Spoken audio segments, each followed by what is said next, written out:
남한과 북한의 거리가 500m도 되지 않는 곳이 있습니다. 바로 고성에 위치한 최전방 부대이죠. 이 경로로 탈북한 병사들은 남한으로 오는데 20분도 걸리지 않는다고 말합니다. 오늘의 사연자분 또한 북한에서 충격적인 일을 겪고 살기 위해 탈북을 결심하게 되었다고 하는데요. 그렇게 한국에 도착한 그들은 남한 군인들을 보자마자 경악을 금치 못했다고 합니다. 대체 무슨 일이 있었던 건지 충격적인 사연 바로 시작합니다. 안녕하세요. 저는 김성훈이라고 합니다. 북한 최전방 고성부대에서 근무했던 병사였죠. 아직도 그날의 기억이 생생합니다. 19살, 저는 가난한 집안 형편을 벗어나고 싶어서 자원 입대를 선택했어요. 군대만 가면 새끼는 먹고 살 수 있을 거야. 입대 전날 밤, 어머니는 제 손을 잡고 한참을 우셨어요. 성훈아, 그냥 고향에서 살자. 엄마는 가난해도 아들 곁에 있는 게 좋아. 하지만 저는 고집을 부렸습니다. 매일 낀 일을 걱정하며 사는 게 지겨웠거든요. 지금도 그때 저의 선택은 가슴을 치게 만듭니다. 꼭 살아서 돌아와줘. 라는 어머니의 말씀이 마지막이 될 거라고는 그때는 상상도 하지 못했죠. 이후 제가 복무하게 된 곳은 남한과 불과 500m 떨어진 최전방 고성이었습니다. 그리고 그곳은 지옥이나 다름없었어요. 매일 아침 쥐꼬리만한 강냉이 밥 한 덩이와 맹물이 전부였습니다. 한 달에 한 번 정도 썩은 뭇잔지가 반찬으로 나왔는데 그마저도 간부들이 절반은 빼돌렸죠. 허기진 배를 부여잡고 철조망 너머를 바라보면 밤마다 남한에서 풍겨오는 삼겹살 냄새가 코를 찔렀어요. 그럴 때마다 위장이 쥐어짜듯 아팠고 눈물이 났습니다. 밤이면 뼈를 애는 듯한 추위가 몰아쳤어요. 낡은 군복은 그 추위를 막아내기에 턱없이 부족했죠. 양말은 구멍이 나도 새것을 지급받기 힘들었고 장갑도 너무 낡아서 손가락이 얼어붙는 것 같았어요. 한겨울이면 영하 20도까지 떨어지는 날씨에 보초를 설 때면 살얼음이 된 눈물이 볼을 타고 흘렀습니다. 어느 날은 훈련 중에 기절한 전우의 얼굴에 지휘관이 오줌을 누기도 했어요. 이런 식으로 깨워야 정신을 차리지. 그들에게 우리는 인간이 아닌 짐승이었나 봅니다. 제대로 된 장비도 없이 맨몸으로 하는 훈련이 대부분이었고 지치면 나약하다고 욕을 먹었죠. 쓰러지면 정신력이 부족하다며 따귀를 맞았고 항의하면 정치범이라는 누명을 씌워 끌려가기 일쑤였어요. 그래도 박영민 덕분에 버틸 수 있었습니다. 영민이는 제가 힘들 때마다 성훈아, 우리 함께 버텨보자. 우리가 여기서 죽으면 그놈들이 이긴 거야. 라며 웃어주던 친구였어요. 고향이 같다는 이유로 가까워졌는데 어느새 형제 같은 사이가 됐죠. 특히 영민이는 저보다 글을 잘 읽었어요. 밤마다 몰래 모여서 고향에서 가져온 소설책을 읽어주곤 했죠. 금서였지만 그 이야기들 속에서 우리는 잠시나마 자유를 느낄 수 있었습니다. 배고플 때면 서로의 강냉이 밥을 나눠 먹었고 추운 날에는 등을 맞대고 자며 체온을 나눴어요. 물론 그때는 몰랐습니다. 곧 제 인생을 뒤흔들 일이 일어날 것이라는 걸 말이죠. 어느 날 훈련 중에 우연히 발견한 남측의 전단과 건빵은 제 인생을 바꾸는 계기가 됐어요. 철조망 근처 수색 중에 발견한 그것들을 주워들 때 제 손은 떨리고 있었습니다. 발각되면 총살감이었으니까요. 하지만 그 공포는 호기심을 이기지 못했죠. 떨리는 손으로 전단을 펼쳤을 때 믿을 수 없는 광경이 눈앞에 펼쳐졌어요. 서울의 밤거리가 환하게 빛나는 사진 속의 높은 빌딩들 사이로 자동차들이 쉴 새 없이 달리고 웃음 가득한 사람들이 멋진 옷을 입고 거리를 활보하고 있는 모습이 보였거든요. 처음에는 이게 다 거짓말이라고 생각했죠. 선전선동 과장이 보여주던 썩어빠진 자본주의 사진들과는 너무나 달랐으니까요. 하지만 전단 속 사진들은 너무나 생생했고 거기 붙어있던 건빵의 달콤한 맛은 지금까지 제가 믿어왔던 모든 것이 거짓일지도 모른다는 충격을 안겨주었습니다. 그 작은 건빵 하나가 우리 군대 한 달치 식량보다 맛있었어요. 결국 저는 전단을 제 군화 밑창에 숨겼습니다. 매일 밤 초소에서 몰래 꺼내 읽었죠. 저걸 보다가 걸리면 총살감이다라는 공포와 저 세상에서 살고 싶다는 갈망이 뒤엉켜자 못 이루는 밤이 계속됐어요. 왜 우리는 이렇게 굶주리며 살아야 하는 걸까? 왜 우리는 자유롭게 말하지 못하고 생각하지 못하는 걸까? 이런 생각들이 머릿속을 맴돌았습니다. 그러다 결국 사건이 터지고 말았죠. 사건은 남측의 대규모 군사훈련 소식과 함께 폭발했어요.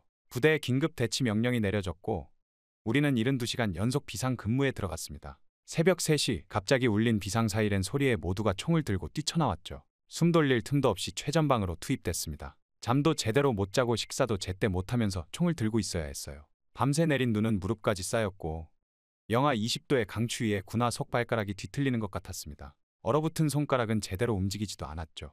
M16 소총이 얼마나 무거웠던지 팔은 저려오고 어깨는 뻐근했지만 총을 내려놓았다간 당장 구타를 당할 게 뻔했어요. 하지만 쏟아지는 눈발 속에서도 우리는 보초를 서야 했습니다.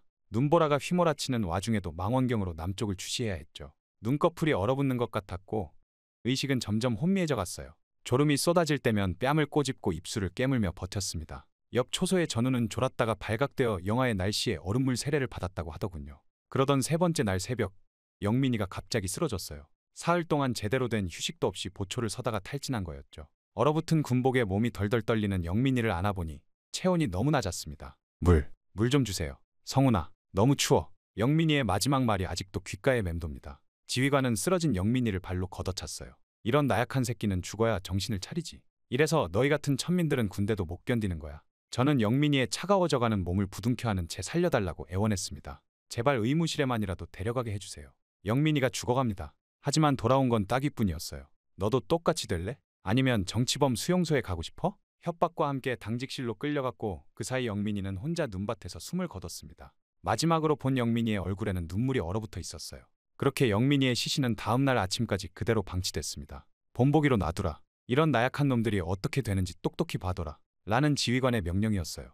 밤새 영민이의 시신을 지키며 저는 끊임없이 생각했죠. 새하얀 눈이 영민이의 차가운 얼굴을 덮어갈 때마다 가슴이 미어졌습니다. 이게 정말 사람이 사는 세상인가? 우리는 왜 이렇게 살아야 하나? 개돼지보다 못한 취급을 받으면서 영민이는 그저 물 한 모금을 마시고 싶었을 뿐인데 그날 밤 저는 철조망 너머 환하게 빛나는 나만의 불빛을 바라보며 탈북을 결심했습니다. 단 한 모금의 물도 얻지 못하고 죽어간 영민이를 위해서라도 이 지옥 같은 곳을 반드시 탈출해야만 했어요. 그렇게 영민이의 시신이 눈 속에 묻히던 날 이후 저는 매일 밤 철조망 너머를 바라보며 탈출 계획을 세웠습니다. 불과 500m, 걸어서 15분도 걸리지 않을 거리였지만 그 짧은 거리가 오히려 더 위험했어요. 경비가 삼엄했고 지뢰밭과 철조망이 촘촘히 설치되어 있었죠. 하지만 저 혼자서는 불가능했습니다. 믿을 만한 동료가 필요했어요. 며칠을 고민하다 같은 소대의 이재환과 최민혁에게 조심스럽게 말을 꺼냈습니다. 너희도 이렇게 사는 게 지겹지 않아? 처음에는 조심스러운 눈빛을 주고받았지만 곧 그들도 같은 마음이었다는 걸 알게 됐죠. 재환이는 제가 영민이의 시신을 지키던 밤 몰래 담요를 가져다 준 전우였어요. 나도 더는 못 참겠다. 어차피 여기 있다간 우리도 영민이처럼 될 거야. 민혁이도 동의했습니다. 그의 동생은 정치범 수용소에 끌려가 죽었다고 해요. 차라리 죽더라도 한번 시도해보자. 여기서 살면 뭐가 달라? 우리는 매일 밤 근무 교대 시간을 틈타 몰래 만났습니다. 당직 순찰대의 동선과 교대 시간을 철저히 분석했어요. 순찰대는 2시간마다 교대했고 교대 시간은 자정과 새벽 2시, 4시. 우리가 주목한 건 교대 시간의 빈틈이었습니다. 특히 A초소와 B초소 사이에는 약 3분간의 사각지대가 생겼어요. A초소 순찰병이 매시 15분에 순찰을 돌고 B초소는 35분에 순찰을 돌았는데 그 사이 좁은 통로가 있었죠. 게다가 C초소는 눈보라가 심한 날이면 순찰을 건너뛰는 경우가 많았어요. 추위를 견디지 못해 초소 안에만 있었거든요. 이동 경로도 세세하게 계획했습니다. 먼저 A초소 뒤편의 낮은 언덕을 통과해야 했어요. 그곳은 감시 카메라의 사각지대였죠. 다음은 지뢰밭이었는데 겨울에 지뢰 매설 작업을 했던 민혁이가 안전한 통로를 알고 있었습니다. 마지막으로 이중 철조망을 넘어야 했어요. 첫 번째 철조망을 자르고 나면 두 번째 철조망까지는 30초 안에 도달해야 했습니다. 가장 어려웠던 건 필요한 물품을 모으는 일이었어요. 철조망을 자를 절단기는 필수였죠. 민혁이가 보급창고 담당 병사를 알고 있어서 한 달 동안 그의 식량을 나눠주는 조건으로 절단기를 빌릴 수 있었습니다. 들키면 너희는 본 적이 없다고 해. 난 모른다. 라는 말을 남기고 그는 절단기를 우리에게 넘겼어요. 재환이는 위조된 수색 명령서를 만드는 임무를 맡았습니다. 본래 행정병이었던 그는 지휘관의 도장과 서명을 완벽하게 모사할 수 있었어요. 이거 하나 잘못 만들면 우리 모두 죽는다. 몇 밤새 연습했죠. 위조된 명령서에는 우리가 자정부터 새벽 4시까지 전방 수색 임무를 맡았다는 내용을 담았습니다. 저는 탈출 경로를 답사하는 일을 맡았어요. 매일 밤 순찰을 돌 때마다 지형을 머릿속에 새겼습니다. 어디에 지뢰가 매설되어 있는지, 철조망이 어떤 간격으로 설치되어 있는지, 감시초소에서 사각지대는 어디인지. 특히 주목한 건 감시등이 비치지 않는 구간이었죠. B초소 뒤편의 참호 구간은 감시등이 고장난 지 한 달이 넘었지만 수리하는 사람은 아무도 없었어요. 당연히 각자의 역할도 상세하게 나눴습니다. 제일 앞에서는 제가 가기로 했어요. 위조된 수색 명령서를 들고 있어야 했기 때문이죠. 만약 순찰대와 마주치면 저는 그들의 주의를 다른 곳으로 돌릴 예정이었습니다. 중간에는 재환이가 맡았어요. 절단기로 철조망을 자르는 게 그의 임무였죠. 민혁이는 맨 뒤에서 우리의 발자국을 지우고 지뢰밭에서 안전한 길을 안내하기로 했습니다. 탈출 날짜를 정하는 것도 중요했어요. 많은 고민 끝에 음력 금음날로 정했습니다. 달빛이 없는 캄캄한 밤이어야 했고 날씨도 우리 편이어야 했죠. 기상 관측병이었던 민혁이의 말로는 그날 밤 큰 눈이 올 거라고 했어요. 눈이 오면 발자국은 금방 지워지고 시야도 나빠져. 우리한테는 기회야. 하지만 준비 과정은 결코 순탄치 않았습니다. 어느 날은 민혁이가 절단기를 옮기다가 순찰대와 마주칠 뻔했어요. 다행히 눈보라가 심해 발각되지 않았지만 그날 밤 우리 모두 잠을 이루지 못했죠. 재환이는 위조 명령서를 만들다가 손을 다쳤어요. 붕대를 감으면 의심을 살 것 같아 피가 나는 채로 근무를 설 수밖에 없었습니다. 가장 힘들었던 건 마음의 준비였어요. 매일 밤 우리는 서로에게 다짐했습니다. 실패하면 죽는다. 그래도 후회는 없다. 우리가 두려워한 건 죽음이 아니었어요. 북한에 남은 가족들이 받을 고통이었죠. 탈북자 가족이란 낙인이 찍히면 그들의 삶은 지옥이 될 테니까요. 특히 저는 어머니 생각이 많이 났습니다. 꼭 살아서 돌아와라 라던 마지막 말씀이 가슴을 파고들었어요. 돌아가겠다는 약속은 이제 지킬 수 없게 됐지만 적어도 살아남겠다는 약속만큼은 지키고 싶었습니다. 탈출 하루 전 우리는 마지막 점검을 했어요. 절단기는 재환이의 군화 밑창에, 위조 명령서는 제 군복 안쪽 주머니에 숨겼습니다. 민혁이는 지뢰밭을 피해갈 수 있는 경로를 머릿속에 또박또박 새겼죠. 내일이면 모든 게 끝난다. 자유의 땅에서 만나자. 마지막으로 나눈 인사였습니다. 그날 밤 초소에서 마지막 근무를 서며 저는 영민이를 떠올렸어요. 영민아, 우리가 꿈꾸던 자유를 내 목까지 만끽할게. 우리가 어떻게 살았고 어떻게 죽어갔는지 꼭 세상에 알릴게. 철조망 너머로 보이는 나만의 불빛이 그 어느 때보다 밝게 빛나고 있었습니다. 그리고 마침내 음력 금음날 자정, 눈보라가 휘몰아치는 최전방에서 우리의 탈출이 시작됐습니다. 얼어붙은 손으로 위조된 수색 명령서를 꽉 쥐고 첫 번째 초소를 향해 걸음을 옮겼어요. 심장은 터질 듯이 뛰었지만 표정만큼은 평소처럼 담담하게 유지하려 애썼습니다. 1번 초소, 수색조입니다. 떨리는 목소리를 감추며 외쳤어요. 초소 안에 병사가 졸린 눈으로 밖을 내다보더니 천천히 나왔습니다. 이 시간에 수색이라고요? 의심스러운 눈초리로 우리를 바라보는 그에게 위조된 명령서를 내밀었죠. 상부 지시입니다. 남측의 움직임이 수상하다고 해서. 초소 병사는 영하의 날씨에 오래 밖에 있기 싫었는지 명령서를 대충 훑어보고는 고개를 끄덕였어요. 조심히 다녀오십시오. 첫 번째 관문을 통과하는 순간 등줄기에 식은땀이 흘렀습니다. 이제 돌아갈 수 없는 강을 건넌 거였죠. A초소와 B초소 사이의 사각지대로 향했어요. 계획대로 15분이 되자 A초소의 순찰병이 움직이기 시작했고 우리는 그 틈을 타 낮은 언덕을 넘었습니다. 발자국 소리 하나 내지 않으려 온 신경을 곤두세웠죠. 눈보라가 우리의 발자국을 지워주는 게 천만다행이었어요. 그때였어요. 갑작스러운 수색등 불빛이 우리가 있는 방향으로 비춰졌습니다. 누구야? 순찰대의 날카로운 고함이 들렸죠. 심장이 멎는 줄 알았어요. 재환이가 재빨리 눈 속에 엎드렸고 민혁이는 참호 뒤로 몸을 숨겼습니다. 저는 떨리는 손으로 수색 명령서를 들고 앞으로 나섰어요. 수색조입니다. 상부 지시로 나왔습니다. 최대한 침착한 목소리를 내려 노력했지만 목소리가 떨리는 게 느껴졌습니다. 다행히 눈보라가 심해 순찰되는 제 표정을 자세히 보지 못했어요. 수색등 불빛이 명령서를 비추었고 긴장된 순간이 이어졌죠. 이 개새끼들, 이런 날씨에 수색이라니. 순찰대장이 투덜거리며 명령서를 확인했습니다. 그 순간이 영원처럼 느껴졌어요. 제 심장 소리가 이 눈보라 속에서도 들릴 것 같았죠. 하지만 순찰대장은 더 이상의 확인 없이 발길을 돌렸습니다. 조심히 다녀와라. 위기를 넘기고 지뢰밭 앞에 도착했어요. 민혁이가 앞장섰습니다. 내 발자국만 따라와. 절대 삐져나가지 마. 그가 겨울에 지뢰 매설 작업에 참여했던 덕분에 안전한 통로를 알고 있었죠. 한 발 한 발이 죽음과의 갈림길이었어요. 발밑에서 무언가 밟히는 소리만 들려도 온몸이 굳어버렸습니다. 마침내 첫 번째 철조망 앞에 도착했어요. 재환이가 군화에서 절단기를 꺼냈습니다. 찰칵찰칵 철조망을 자르는 소리가 눈보라 속에 묻혔어요. 시간이 너무 더디게 가는 것만 같았죠. 서둘러. 순찰대가 다시 올 시간이야. 민혁이의 다급한 속삭임이 들렸습니다. 첫 번째 철조망을 통과하고 두 번째 철조망까지 30초. 그 짧은 시간이 이토록 길게 느껴질 줄은 몰랐어요. 달리는 동안 발밑에 지뢰를 생각할 겨를도 없었습니다. 두 번째 철조망도 재환이의 절단기로 잘라냈죠. 이제 마지막이었어요. DMZ를 건너 남한 땅으로 들어가는 일만 남았습니다. 그런데 갑자기 총성이 울렸어요. 우리를 발견한 거였죠. 탈북자다. 잡아라. 우리 뒤에서 고함 소리가 들렸습니다. 총알이 머리 위로 날아갔어요. 이제는 뛰는 수밖에 없었습니다. 달려. 죽을 생각으로 달려. 제가 외쳤어요. 눈보라 속을 헤치고 필사적으로 달렸습니다. 숨이 턱까지 차올랐지만 멈출 수는 없었어요. 뒤에서 들리는 총성과 고함 소리가 점점 가까워졌죠. 민혁이가 넘어졌지만 재환이가 재빨리 일으켰습니다. 조금만 더. 저기가 남하냐. 마지막 철조망을 넘자마자 저는 목이 터져라 외쳤어요. 대한민국 군인들에게 우리는 귀순자입니다. 살려주십시오. 처음에는 아무 반응이 없었습니다. 다시 한번 절박하게 외쳤죠. 제발 살려주세요. 우리는 북한을 탈출한 귀순자입니다. 그때였어요. 밝은 조명이 우리를 비추었고 잘 정비된 군복을 입은 남한 군인들이 나타났습니다. 움직이지 마. 손을 머리 위로. 그들의 현대식 장비와 늠름한 모습이 눈에 들어왔어요. 북한군과는 완전히 달랐죠. 우리는 그대로 무릎을 꿇었습니다. 차가운 눈밭이었지만 전혀 춥지 않았어요. 남한 군인들이 재빨리 다가와 우리를 감쌌습니다. 괜찮습니다. 이제 안전합니다. 그들의 목소리에는 따뜻함이 묻어 있었어요. 놀라웠던 건 그들의 태도였습니다. 수갑도 채우지 않았고 오히려 담요를 덮어주었어요. 추우시죠? 일단 따뜻한 데로 모시겠습니다. 이런 대우를 받아본 적이 없었기에 눈물이 났습니다. 처음으로 인간다운 대접을 받는 기분이었어요. 이후 따뜻한 차와 빵을 건네받았을 때 우리 세 사람 모두 참았던 눈물을 터뜨렸습니다. 살았다. 정말 살았어. 재환이가 흐느꼈어요. 민혁이는 아무 말도 못한 채 어깨를 떨었죠. 저는 하늘을 올려다보며 영민이를 생각했습니다. 영민아, 우리가 해냈어. 이제 너의 이야기를 세상에 알릴 수 있게 됐어.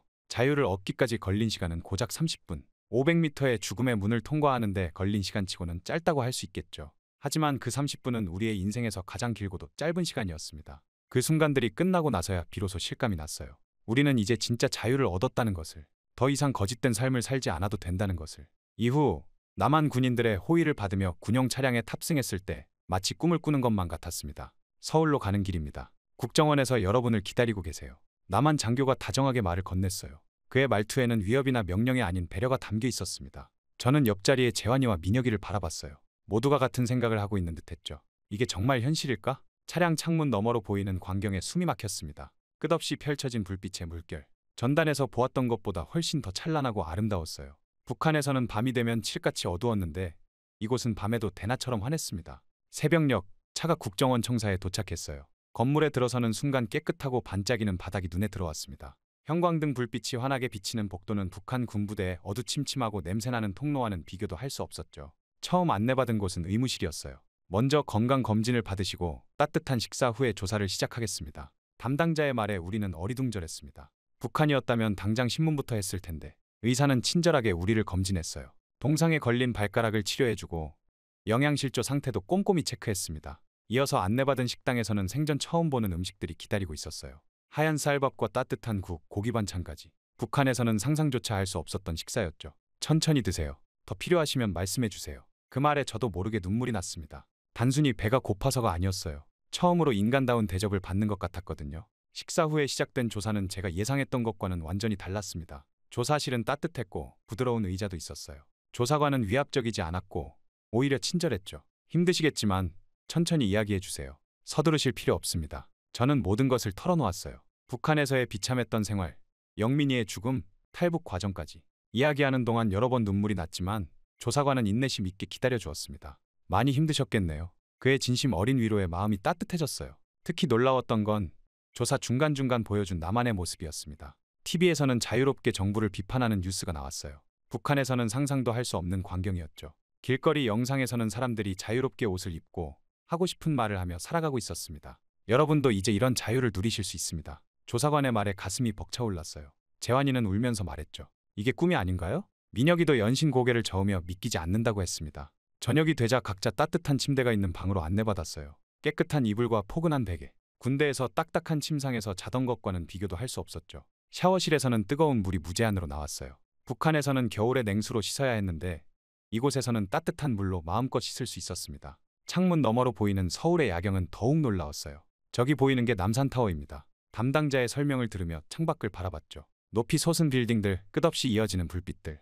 마치 다른 세상에 온 것 같았습니다. 텔레비전에서는 다양한 프로그램들이 방영되고 있었어요. 뉴스에서는 정부 정책을 비판하는 내용도 자유롭게 다뤘고 예능에서는 사람들이 마음껏 웃고 떠들었죠. 북한에서는 오직 선전 방송과 김일성 우상화 프로그램뿐이었는데 이곳에서는 모든 것이 자유로웠습니다. 첫날 밤 침대에 누워 천장을 바라보며 생각했어요. 이제 더 이상 배고프지 않아도 되고 추위에 떨지 않아도 되고 누군가의 감시를 받지 않아도 된다는 사실이 실감나지 않았습니다.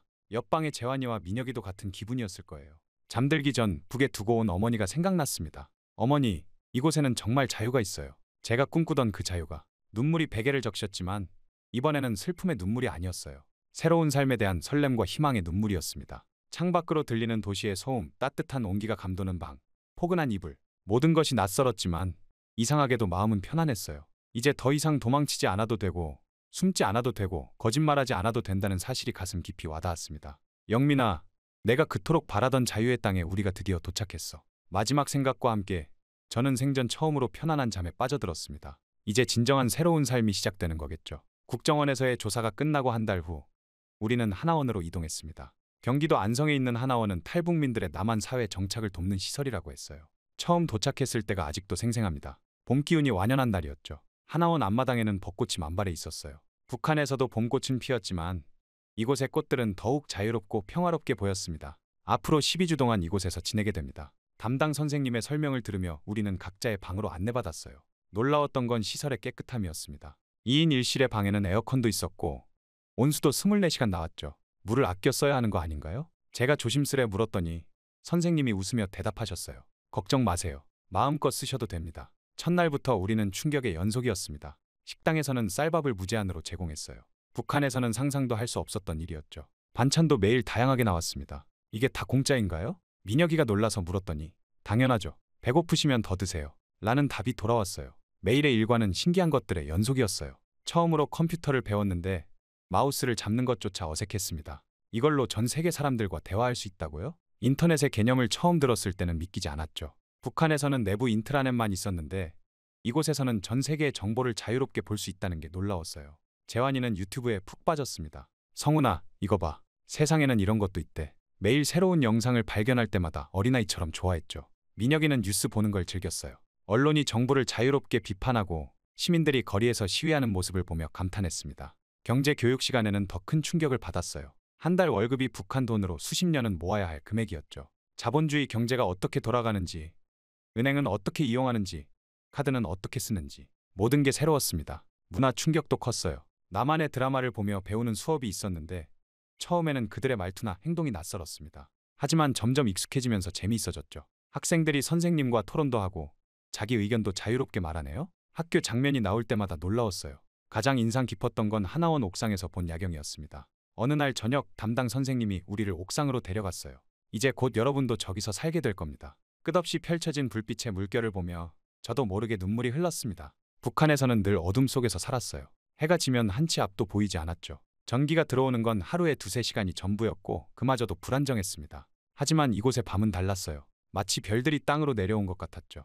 저기 보이는 게 강남이에요. 선생님의 설명을 들으며 저는 생각했습니다. 영민아, 내가 그토록 보고 싶어 했던 세상이 바로 이런 모습이었구나. 철조망 너머로 희미하게 보였던 그 불빛들이 이제는 우리의 일상이 될 거라는 게 실감나지 않았어요. 적응 과정이 늘 순탄했던 건 아닙니다. 때로는 북한에서의 습관이 튀어나와 당황스러울 때도 있었어요. 수령님께서 라는 말이 무의식 중에 나올 때면 민혁이가 살짝 팔을 꼬집어주곤 했죠. 재환이는 처음으로 에스컬레이터를 탔다가 넘어질 뻔했고 저는 카페에서 주문하는 법을 몰라 한참을 헤맸습니다. 하지만 실수할 때마다 선생님들은 따뜻하게 이해해 주셨어요. 괜찮아요. 저희도 처음에는 다 그랬답니다. 먼저 온 선배 탈북민들의 위로는 큰 힘이 됐죠. 그들의 정착 이야기를 들으며 우리도 할 수 있다는 자신감이 생겼습니다. 주말에는 문화체험 프로그램도 있었어요.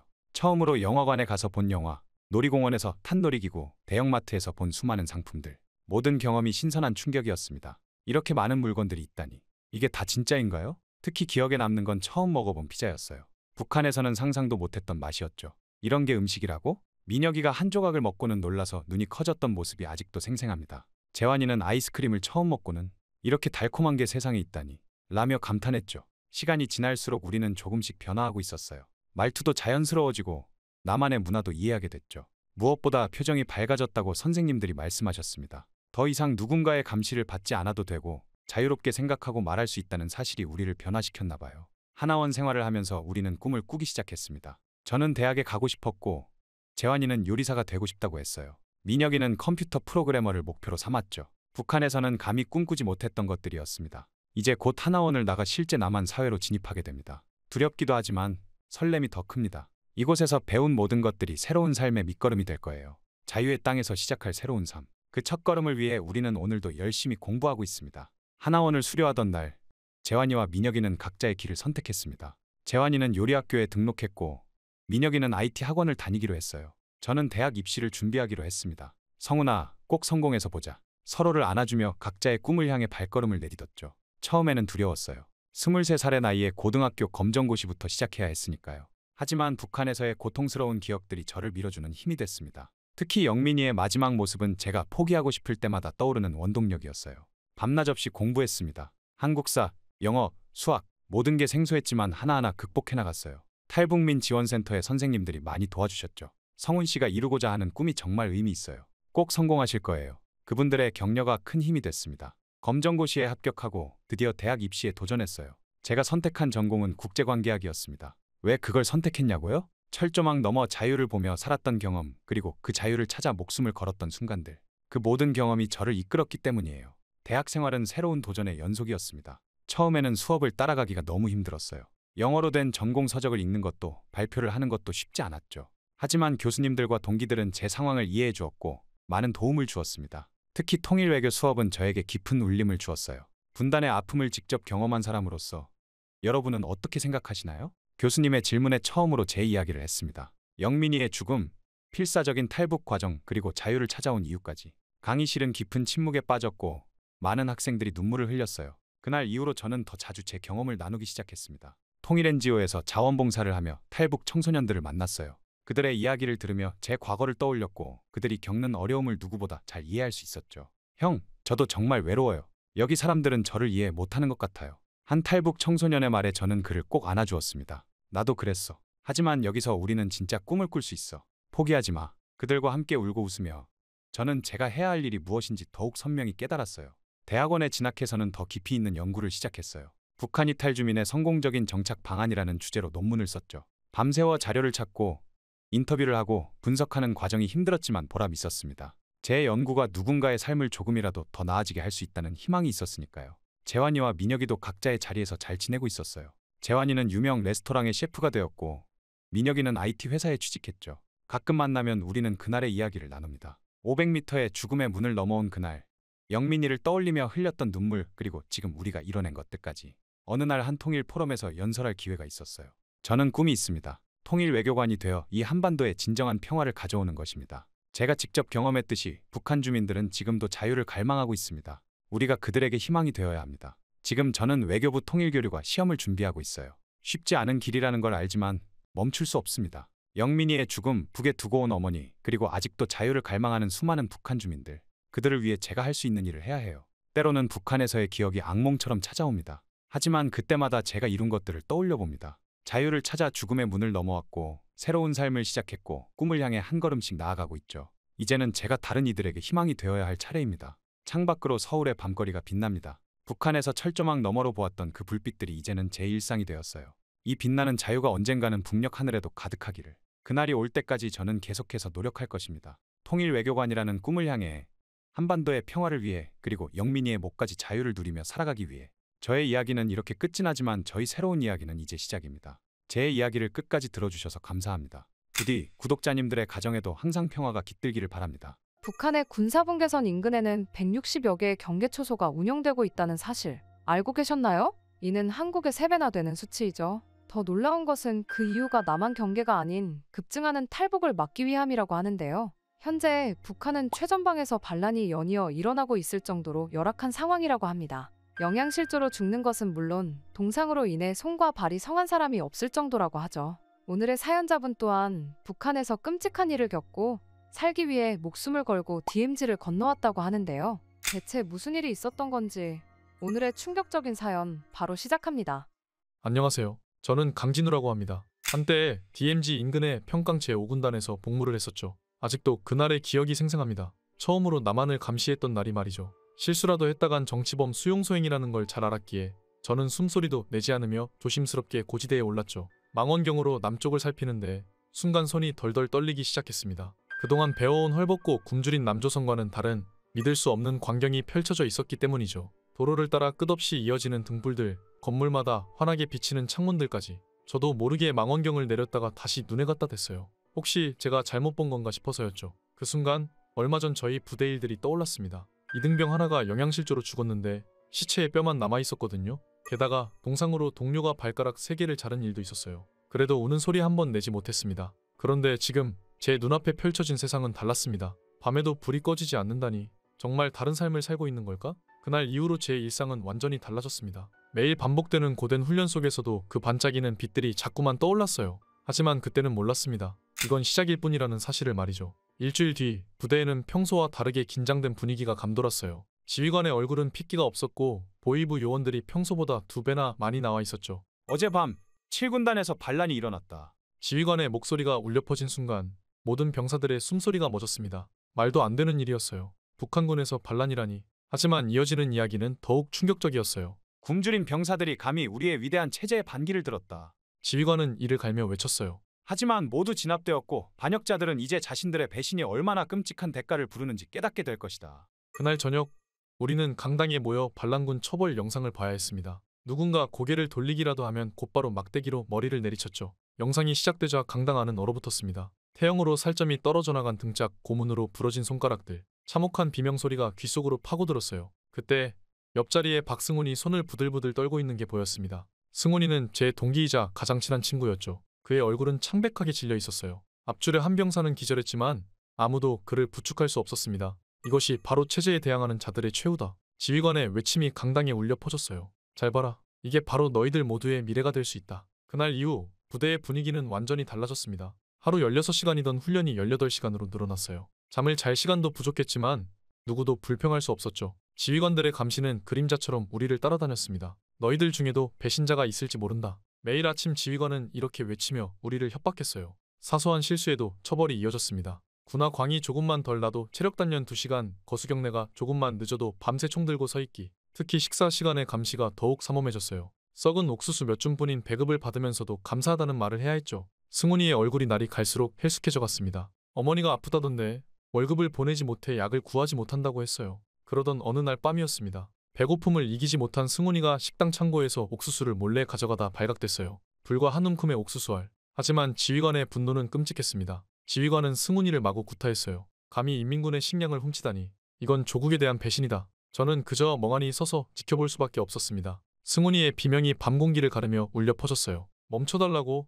어머니 약값을 마련하려고 그랬다고 빌었지만 소용없었죠. 지휘관의 군화가 승훈이의 갈비뼈를 부러뜨렸어요. 다른 병사들은 공포에 질려 고개를 숙였고 저는 아무것도 하지 못했습니다. 그날 밤 승훈이는 의무실로 끌려갔어요. 하지만 치료는커녕 찬물에 처박혔다고 합니다. 그리고 다음 날 아침 승훈이는 싸늘한 시체가 되어 있었습니다. 더 충격적인 건 승훈이의 시체는 며칠간 연병장 한켠에 전시된 것이었습니다. 경고용이라나요? 말도 안 되는 소리였죠. 한 움큼의 옥수수 때문에 어머니 약값을 마련하려다가 23의 젊은 생명이 그렇게 쓰러져 갔습니다. 그때부터 밤마다 승훈이의 얼굴이 눈앞에 아른거렸어요. 마지막으로 비명을 지르던 그 목소리가 귓가에서 떠나지 않았죠. 왜 승훈이가 죽어야 했지? 배고픔에 옥수수 몇 알을 훔쳤을 뿐인데. 이 물음은 제 가슴을 파고들었습니다. 순간 이 체제는 사람의 목숨을 숫자로만 여긴다. 뼛속 깊이 깨달았습니다. 나는 여기서 더는 살 수 없어. 그날 밤 저는 결심했어요. 언젠가 반드시 이곳을 벗어나리라고. 그게 승훈이에 대한 제가 할 수 있는 유일한 추모라고 생각했습니다. 보초 근무를 서며 바라본 남쪽의 불빛과 승훈이의 죽음. 이 모든 것이 제게 답을 알려주고 있었습니다. 더 이상 여기서 죽어가며 살 수 없다. 저 철조망 너머로 가야 한다. 처음으로 마음속에서 그 단어가 떠올랐어요. 탈북. 하지만 혼자서는 불가능했습니다. 신중하게 동료를 선택해야 했죠. 한동안 고민하다가 두 사람을 떠올렸어요. 동기인 한도영과 후임 김태훈. 도영이는 승훈이의 죽음 이후 저와 같은 고민을 하고 있다는 걸 눈빛만 봐도 알 수 있었죠. 태훈이는 후임이지만 뛰어난 관찰력과 침착성을 가진 친구였어요. 먼저 도영이를 찾아갔습니다. 야간 순찰 시간 깊은 숲속에서 조심스럽게 이야기를 꺼냈죠. 도영아, 난 더는 못 견디겠다. 우리가 사는 이곳이 정말 지옥 같지 않나? 도영이의 눈동자가 흔들렸어요. 그는 잠시 침묵하더니 작은 목소리로 말했습니다. 나도 밤마다 생각했어. 승훈이가 죽은 후로. 도영이의 목소리가 떨렸습니다. 근데 진우야, 넌 방법을 알고 있지? 그렇지 않으면 이런 말을 꺼내지 않았을 거야. 다음은 태훈이었어요. 그를 설득하는 건 더 조심스러워야 했습니다. 후임이다 보니 우리를 밀고 할 가능성도 있었거든요. 하지만 제 판단은 틀리지 않았어요. 전 이미 오래전부터 기회를 찾고 있었습니다. 하지만 혼자서는 자신이 없었어요. 태훈이의 대답이었죠. 우리는 매일 밤 몰래 만나 계획을 세웠습니다. 도영이가 군단 본부에서 근무한 경험이 있어 초소들의 위치와 근무 체계를 상세히 알고 있었고, 태훈이는 이전에 통신병으로 일하며 무전 체계를 파악하고 있었죠. 가장 먼저 해결해야 할 것은 초소 통과였어요. 평강 부대에서 DMZ까지 가는 길에는 5개의 경비 초소가 있었습니다. 각각의 초소마다 철저한 검문이 이루어졌죠. 도영이가 아이디어를 냈어요. 작전 명령서를 위조하면 어떨까? 내가 본부에서 근무할 때 본 적이 있거든. 작전 명령서 위조는 태훈이의 몫이었습니다. 그는 한 달간 야간 근무 시간에 몰래 문서들을 모았어요. 도장 모양부터 용지의 질감까지 하나하나 완벽하게 재현해냈죠. 이거라면 초소는 통과할 수 있을 겁니다. 태훈이의 말에 우리는 희망을 보았어요. DMZ 통과는 더 큰 문제였습니다. 지뢰밭을 건너야 했으니까요. 그때 도영이가 중요한 정보를 알려줬어요. 작년에 내가 군단 본부 통신실에서 근무할 때였어. 장교들이 훈련 계획을 세우느라 지뢰 지도를 펼쳐두고 있었지. 경계 근무서는 척하면서 며칠 동안 그 지도를 유심히 봤어. 도영이의 말에 따르면 DMZ에는 2개의 주요 지뢰밭이 있었습니다. 첫 번째 구역은 넓지만 지뢰가 듬성듬성 있어. 그런데 두 번째 구역이 진짜 위험해. 빽빽하게 매설되어 있거든. 하지만 다행히도 그 사이에 훈련용 통로가 하나 있어. 그가 종이에 그린 약도를 보며 우리는 숨을 죽였습니다. 이 정보는 우리의 생명줄이나 다름없었죠. 철조망을 자르기 위한 도구도 필요했어요. 태훈이가 공병대대 친구를 통해 철조망 절단기를 구할 수 있다고 했죠. 위험한 부탁이었지만 다행히 성공했습니다. 이걸로 철조망은 문제없을 거예요. 태훈이가 들고 온 절단기를 보며 가슴이 뛰었어요. 민간인 복장도 준비했습니다. 도영이의 누나가 보낸 옷가지들을 조금씩 모았죠. 군복을 입고 있으면 남측에서도 우리를 적으로 볼 테니까요. 이런 옷을 입고 있으면 덜 위험할 거야. 도영이의 말에 우리는 고개를 끄덕였습니다. 탈출 일정을 정하는 게 가장 힘들었어요. 날씨, 근무 시간, 달빛 모든 걸 고려해야 했으니까요. 고민 끝에 음력 금음날로 정했습니다. 달빛이 없는 밤이니 발각될 위험이 적었죠. 게다가 저녁 8시부터 9시 사이는 교대의 시간이라 경계가 느슨해진다는 것도 알고 있었어요. 한 달 동안 우리는 매일 밤 계획을 점검했습니다. 도영이는 각 초소의 근무 체계를, 태훈이는 무전 통신망을, 저는 탈출 경로를 외웠죠. 실수는 용납될 수 없었어요. 하나라도 잘못되면 우리 모두의 목숨이 위험했으니까요. 탈출하기 전날 밤 우리는 마지막으로 모였습니다. 컴컴한 창고 안에서 작은 손전등 하나를 켜놓고 계획을 최종 점검했어요. 초소 통과는 내가 책임진다. 도영이가 말했습니다. 통신은 제가 맡겠습니다. 태훈이도 결연한 목소리로 말했죠. 실패하면 죽는다. 제가 말했어요. 하지만 성공하면 그 불빛이 있는 세상을 만날 수 있다. 우리는 서로를 바라보며 굳게 다짐했습니다. 이제 돌이킬 수 없었어요. 승훈이의 죽음을 떠올리며 우리는 내일이면 자유를 향해 달릴 것이라는 걸 믿었습니다. 창고를 나서며 밤하늘을 올려다봤어요. 구름이 많아 달빛 하나 보이지 않았죠. 내일도 이런 날씨였으면 했습니다. 우리의 마지막 밤, 이제 몇 시간 후면 모든 것이 결정될 거예요. 살든지 죽든지. 하지만 적어도 우리는 스스로 선택한 길을 가는 겁니다. 취침 시간, 침상에 누우며 승훈이를 떠올렸어요. 승훈아, 우리가 너의 목까지 자유를 찾아갈게. 눈을 감으며 조용히 속삭였습니다. 내일이면 이 지옥 같은 곳을 벗어날 수 있다는 희망, 그리고 실패하면 맞이할 죽음에 대한 두려움이 교차했지만 이제 주저할 순 없었어요. 우리의 선택은 이미 정해졌으니까요. 그리고 드디어 새벽 4시, 눈을 떴을 때 이미 몸은 긴장으로 굳어 있었습니다. 오늘이 바로 그날이에요. 승훈이를 떠올리며 마음을 다잡았죠. 아침 점호가 끝나고 우리는 평소처럼 각자의 자리로 흩어졌습니다. 저녁까지는 절대 수상한 행동을 보여서 안 됐어요. 오후 6시, 도영이가 먼저 작전 명령서를 들고 초소 방향으로 향했습니다. 저와 태훈이는 30분 간격으로 그를 따르기로 했죠. 곧 어둠이 내리겠지만 아직은 희미한 햇살이 남아 있었어요. 작전 명령서를 품에 안은 채 저는 마지막으로 부대를 돌아봤습니다. 일반 순찰 임무입니다. 첫 번째 초소에서 도영이의 목소리가 들려왔어요. 그의 목소리에는 미세한 떨림도 없었죠. 완벽한 연기였습니다. 위조된 작전 명령서는 아무 문제 없이 통과됐어요. 두 번째 초소도 순조로웠습니다. 오히려 경비병이 공손하게 인사를 했어요. 수고하십시오, 동무들. 야간 순찰이 흔한 일이었으니까요. 하지만 이게 함정이었을지도 모른다는 생각에 등줄기에 식은땀이 흘렀습니다. 세 번째 초소에선 처음으로 위기가 찾아왔어요.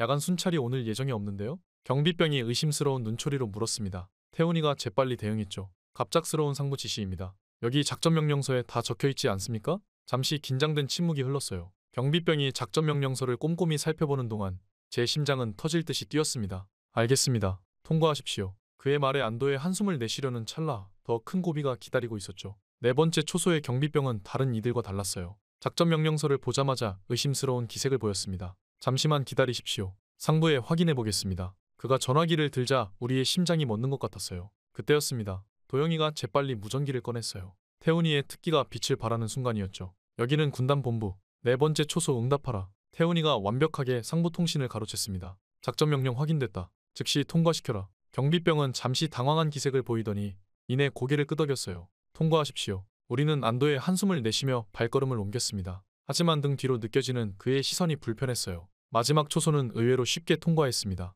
야간 교대의 시간과 맞물려 경비병들의 주의가 분산된 덕분이었죠. 드디어 DMZ 앞에 섰을 때 저는 처음으로 우리가 정말 해낼 수 있을지도 모른다는 희망을 품었어요. 하지만 진짜 시험은 이제부터였습니다. 달빛 하나 없는 캄캄한 밤, 우리는 도영이가 그려준 지도를 따라 조심스럽게 발을 내딛었어요. 지뢰밭을 통과하는 동안 숨소리조차 내지 않았습니다. 한 걸음, 한 걸음이 죽음과 맞닿아 있었으니까요. 첫 번째 철조망 앞에서 태훈이가 절단기를 꺼냈습니다. 쇳소리가 울릴까 두려웠지만 다행히 절단기는 생각보다 조용했어요. 살금살금 철조망을 자르는 동안 저는 주변을 경계했습니다. 그때였어요. 멀리서 군견의 짖는 소리가 들려왔습니다. 우리는 그 자리에서 얼어붙었어요. 짖는 소리가 점점 가까워지는 것 같았죠. 식은땀이 온몸을 적셨습니다. 도영이가 손짓으로 기다리자는 신호를 보냈어요. 1분이 1시간처럼 느껴졌습니다. 다행히 군견 소리는 점점 멀어졌어요. 우리는 재빨리 움직였죠. 두 번째 철조망, 세 번째 철조망, 마지막 남측 철조망 앞에 섰을 때는 이미 새벽이 가까워지고 있었습니다. 마지막 철조망을 자르는 순간 갑자기 조명탄이 하늘을 밝혔어요.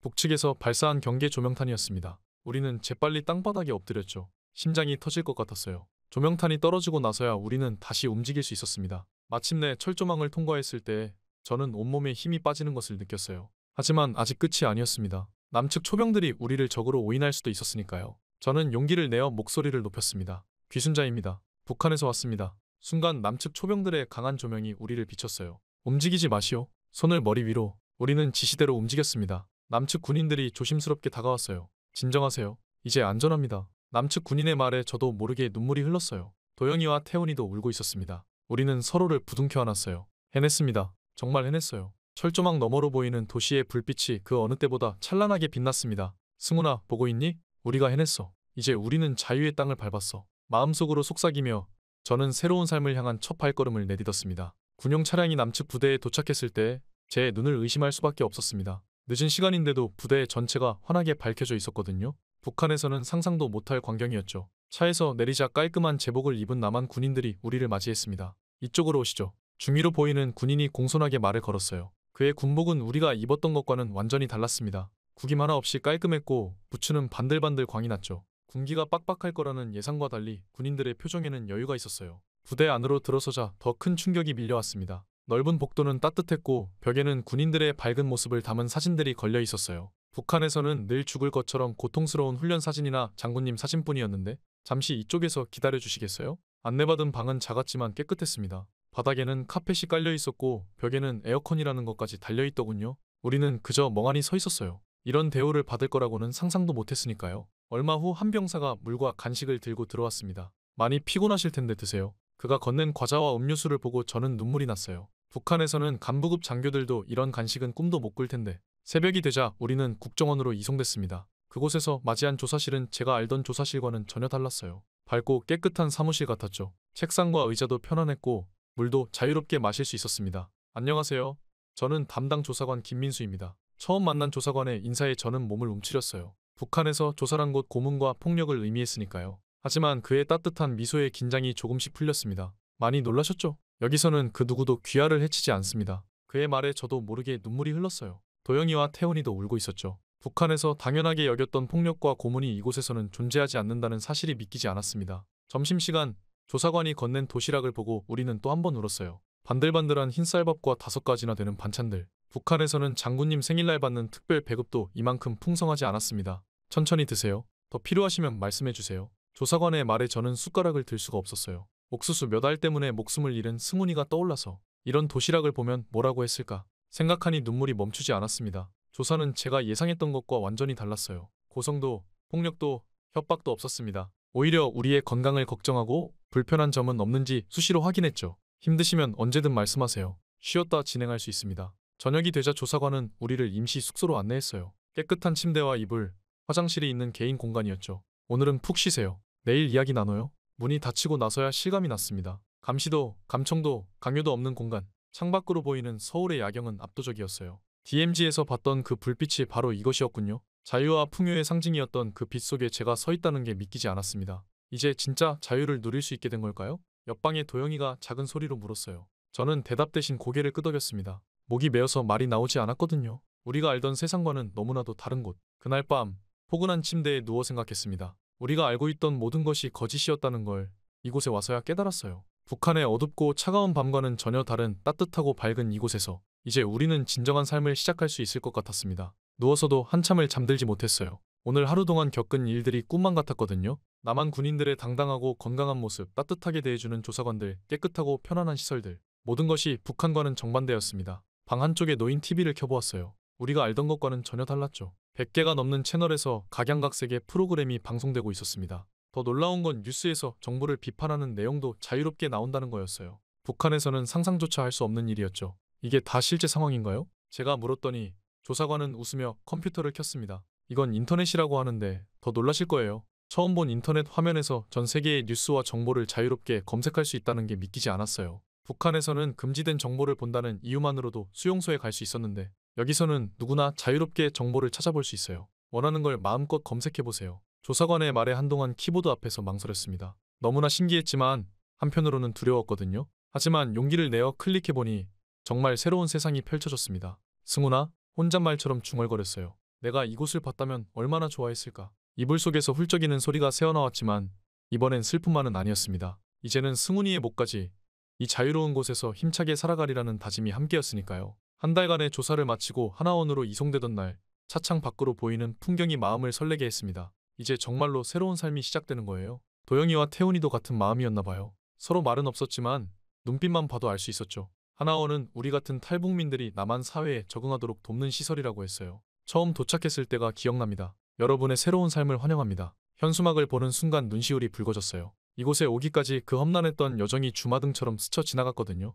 교육 일정표를 받아들고 놀랐습니다. 남한 사회 이해, 민주주의와 인권, 자본주의 경제, 컴퓨터 활용, 모든 게 새로웠어요. 우리가 이걸 다 배울 수 있을까? 태훈이가 걱정스레 물었죠. 하지만 걱정과 달리 매 순간이 새로운 발견의 연속이었습니다. 특히 정착 교육 시간이 저를 사로잡았어요. 하나원 선생님들이 우리를 이렇게 세심하게 도와주시는 걸 보며 깊은 감동을 받았거든요. 선생님, 저도 나중에 이곳에서 일하고 싶은데 어떻게 해야 할까요? 수업 후에 여쭤보았더니 선생님은 흐뭇한 미소를 지으셨어요. 진우 씨는 탈북민의 아픔을 누구보다 잘 알잖아요. 그 경험을 살려 다른 분들을 도와준다면 정말 의미 있는 일이 될 거예요. 그 말씀에 가슴이 뛰었습니다. 북한에서는 상상도 못했던 꿈이었죠. 그날부터 저는 더 열심히 공부했어요. 사회복지도, 심리학도, 정착 지원 제도도 모든 게 새로웠지만 하나하나 배워나가는 게 즐거웠습니다. 하나원에서 만난 다른 탈북민들의 이야기를 들으며 우리의 아픔이 혼자만의 것이 아님을 알게 됐어요. 어느 날 저녁 함께 모여 이야기를 나누다가 한 여학생이 울음을 터뜨렸습니다. 우리 엄마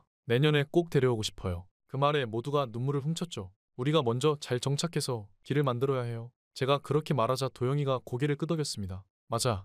우리가 잘 살아야 더 많은 사람들이 자유를 찾을 수 있을 거야. 그날 밤 우리는 서로의 꿈을 이야기하며 밤을 지새웠어요. 컴퓨터 수업에서는 인터넷으로 탈북민 지원 정책과 관련 정보를 검색하는 법을 배웠습니다. 새로 들어오는 탈북민들의 소식을 접할 때마다 가슴이 아팠어요. 저처럼 철조망을 넘어 자유를 찾아온 사람들. 이제는 그저 안타까워만 할 수 없었습니다. 제가 먼저 그들을 위해 길을 닦아야 했죠. 나는 정착 지원가가 되어서 탈북민들이 이곳에서 잘 살아갈 수 있도록 도울 거야. 도서관에서 사회복지사 자격증 공부를 하며 다짐했어요. 쉽지 않은 길이었지만 이미 저는 불가능을 이겨낸 적이 있었으니까요. 그날 밤 철조망을 넘어올 때처럼요. 하나원의 창문 너머로 보이는 하늘은 북한에서 보던 것과 같은 하늘이었어요. 하지만 이제는 달랐습니다. 그 하늘 아래서 자유롭게 꿈을 꿀 수 있다는 것. 그것만으로도 가슴이 벅찼죠. 주말에는 시내로 적응 훈련을 나갔어요. 처음 지하철을 타고 백화점에 가고 영화관에서 영화를 보는 모든 순간이 신기했습니다. 진우야, 우리가 정말 이런 날을 보게 될 줄 알았어? 도영이가 감격에 겨워 물었죠.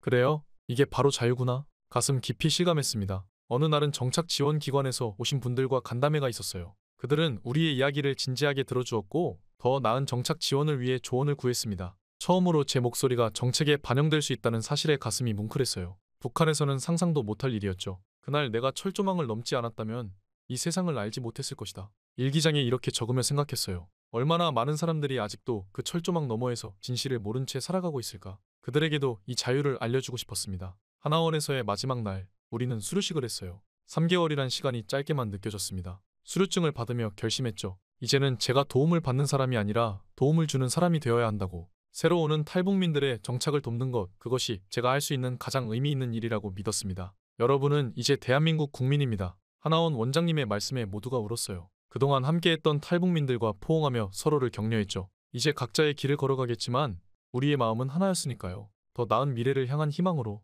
퇴소를 앞두고 마지막으로 하나원 옥상에 올라갔습니다. 멀리 보이는 서울의 불빛이 그날 밤 DMZ에서 보았던 것보다 더 찬란해 보였어요. 승훈아, 나 이제 진짜 시작이야. 혼잣말처럼 중얼거렸습니다. 이제 제 앞에는 새로운 도전이 기다리고 있어요. 대학에서 사회복지를 공부하고 정착 지원 전문가가 되기 위한 준비. 쉽지 않은 길이 되겠죠. 하지만 두렵지 않습니다. 그날 밤 목숨을 걸고 철조망을 넘었던 것처럼 이번에도 해낼 수 있을 거예요. 그리고 언젠가는 하나원에서 새로운 탈북민들을 맞이하는 정착 지원가가 되어 그들의 첫 발걸음을 돕고 싶습니다. 누군가의 승훈이가 되어주고 싶어요. 그날이 올 때까지 저는 끝없이 도전할 것입니다. 철조망 너머에서 온 이들과의 약속을 지키기 위해서. 저의 이야기는 이렇게 끝이 나지만 저희 새로운 이야기는 이제 시작입니다. 지금까지 저희 이야기를 들어주셔서 감사합니다. 구독자님들의 가정에도 항상 평화가 있기를 진심으로 기도하겠습니다. 구독과 좋아요는 큰 힘이 됩니다. 최근 북한 NLL 해상을 통한 탈북이 증가하고 있다는 사실 알고 계셨나요? 육로보다 돈이 훨씬 덜 들고 시간도 짧기에 많은 이들이 선택한다고 하는데요. 하지만 실제로는 대부분의 사람들이 바다에서 저체온증으로 죽거나 파도에 휩쓸려 실종이 될 만큼 매우 위험한 경로라고 합니다. 오늘의 사연자분 또한 6km가 넘는 바다를 건너 한국으로 오게 되었다고 하는데요. 대체 북한에서 무슨 일이 일어나고 있기에 사람들이 이렇게까지 탈북을 하는 건지 오늘의 충격적인 사연 바로 시작합니다. 안녕하세요. 저는 김민우라고 합니다. 한때 북한 NLL 근처 부대에서 복무를 했었죠. 부대의 아침은 언제나 매섭게 차가웠습니다. 그곳에서의 하루는 새벽 4시 기상과 함께 시작되죠. 얼어붙은 막사 바닥에서 일어나 썩은 감자로 끼니를 때우고 곧바로 5시간의 체력 단련이 시작됩니다. 팔굽혀펴기 500개, 윗몸 일으키기 500개는 기본이에요. 게다가 한재호 부대장의 갖은 욕설들이 쏟아졌죠. 김민우, 이재혁, 출항 준비 완료했나? 부대장의 날카로운 목소리에 재혁이와 저는 서둘러 고무보트의 마지막 점검을 마쳤죠. 재혁이는 저의 유일한 친구이자 형제 같은 전우입니다. 첫날부터 재혁이는 쓰러진 저에게 몰래 자신의 물을 나눠주었어요. 야, 김민우, 죽지 마라. 너랑 나랑 끝까지 함께 가야지. 그 후로 우린 둘도 없는 친구가 되었죠. 물론 그때는 알지 못했습니다. 곧 제 인생을 뒤흔들 만한 일이 일어날 것이라는 사실을 말이죠. 오늘도 무사히 돌아오자. 그날도 재혁이는 작게 속삭였습니다. 이상하게도 그의 목소리에서 불안감이 느껴졌지만 입 밖으로 내지 않았어요. 우리 부대에서 약한 모습을 보이는 건 금기니까요. 출항 후 30분, 파도는 점점 거세졌습니다. 얼음장 같은 물보라가 얼굴을 때리고 손끝은 이미 감각이 없어졌어요. 그때였습니다. 재혁이가 갑자기 비틀거리더니 보트 바닥에 쓰러졌죠. 저는 필사적으로 무전기를 잡았습니다. 부대장님, 이재혁 대원이 쓰러졌습니다. 긴급 귀환이 필요합니다. 하지만 돌아온 건 한재호의 차가운 목소리뿐이었어요. 나약한 놈은 도태되어야 한다. 임무 계속 수행해. 이것이 우리 부대장의 진면목이었습니다. 일주일 전에도 영하 20도 혹한 속에서 대원 하나를 얼려죽게 만든 사람이죠. 그때도 그는 비웃기만 했었어요. 결국 재혁이의 얼굴은 점점 창백해졌고 입술은 파랗게 변해갔습니다. 그의 맥박은 점점 약해져만 갔죠. 그리고 재혁이는 끝내 눈을 뜨지 못했습니다. 그날 이후 부대에서는 이재혁이라는 이름이 완전히 사라졌어요. 마치 처음부터 없었던 사람처럼 말이죠. 부대원 명부에서도 훈련 기록에서도 심지어 그의 물품함에서조차 재혁이의 흔적은 깨끗이 지워졌습니다. 그렇지만 제 기억까지는 지울 수 없었죠. 재혁이와 함께한 모든 순간들, 그의 따뜻한 미소, 희망 가득했던 약속들이 내 가슴에 깊이 새겨져 있었으니까요. 밤이면 재혁이의 마지막 순간이 악몽처럼 찾아왔어요. 차가운 바다 위에서 내 품 안에서 식어가던 그의 몸, 그리고 아무것도 하지 못했던 내 자신을 용서할 수 없었습니다. 분노가 치밀어 올랐죠. 저는 이를 악물었습니다. 재혁아, 내가 헛되이 죽게 하지는 않을게. 반드시 진실을 밝혀내고 내 원한을 풀어줄게. 이것은 단순한 다짐이 아닌 죽은 형제와의 맹세였습니다. 물론 그때는 몰랐습니다. 곧 충격적인 진실이 드러나게 될 것이라는 사실을 말이죠. 어느 날 부대장이 저를 창고 정리 작업에 배치했어요. 김민우, 오늘부터 박성훈이랑 같이 창고 물자 정리를 맡아. 잘못하면 처벌받을 줄 알아라. 창고는 부대에서 가장 춥고 어두운 곳이었습니다. 녹슨 철문을 열고 들어서자 퀴퀴한 냄새가 코를 찔렀죠. 창고 관리병 박성훈은 조용히 고개만 끄덕이며 저를 맞이했어요. 여기 물자 기록부터 정리하시죠. 성훈이가 건네준 장부를 펼쳤는데 이상한 점을 발견했습니다. 대원들의 보급품 수량이 달마다 불규칙하게 변동하고 있었어요. 특히 훈련 중 실종 처리된 대원들의 물자가 갑자기 손실 처리로 기록되어 있었죠. 박성훈 동무, 이건 뭡니까? 성훈이는 주변을 살피더니 작은 목소리로 속삭였어요. 김민우 동무, 이상하다고 생각하지 않습니까? 매달 실종된 대원들의 방한복, 전투복, 군화, 담요, 그리고 그들의 한 달치 식량과 의약품까지 전부 창고에서 빠져나가고 있습니다. 특히 고가의 의약품들은 장부상으로는 폐기 처리되어 있는데 실제로는 모두 반출되고 있어요. 이런 물자들이 장마당에서 고가로 거래된다는 걸 모르는 사람이 없죠. 저는 순간 등골이 오싹해졌습니다. 재혁이가 죽은 후 그의 방한복과 군화가 사라진 것이 떠올랐어요. 혹시 재혁이의 물자도? 성훈이는 묵묵히 서류철을 하나 더 꺼냈습니다. 거기엔 지난 3년간 실종 처리된 대원들의 명단이 있었어요. 그리고 그들의 물자가 어떻게 처리됐는지 상세히 기록된 비망록도 있었죠. 이건 제가 몰래 기록해온 겁니다. 매번 정식 장부와 실제 반출 내역이 다르더군요. 실종자 물자는 전부 부대장 관사로 빠져나갔습니다. 그날 저녁 식당 뒤편에서 조리병 최우진을 만났습니다. 우진이는 떨리는 손으로 담배를 피우고 있었어요. 저도 할 말이 있습니다. 우진이의 눈에는 공포와 분노가 섞여 있었죠. 매일 100인분의 식량을 준비하라고 지시받습니다. 하지만 실제 배식은 80인분도 안 돼요. 나머지는 전부 부대장 관사로 들어가죠. 거기서 장마당으로 빠져나가는 것 같습니다. 대신 우리 대원들은 보셨죠? 다들 영양실조에 시달리는 거. 우진이의 말에 가슴이 조여왔습니다. 날이 갈수록 마르고 힘없어지는 대원들. 훈련 중에 쓰러지는 일이 잦아지는 것도 이 때문이었군요. 재혁이도 어쩌면 이미 영양실조 상태였을지 모릅니다. 이틀 뒤 야간 순찰을 돌던 중 의무실에서 불빛이 새어나오는 걸 봤어요. 조심스레 들어가 보니 군의관 윤태훈이 홀로 서류를 정리하고 있었습니다. 태훈이는 저를 보자 한숨을 깊이 내쉬었죠. 김민우 동무, 결국 여기까지 왔군요. 저도 더는 견딜 수가 없습니다. 태훈이는 서랍에서 의무기록처를 꺼냈어요. 이건 제가 조작하도록 강요받은 사망기록들입니다. 전부 훈련 중 실종으로 처리하라고 했죠. 하지만 실제 사인은 떨리는 손으로 기록을 넘기는 태훈이의 얼굴이 창백했습니다.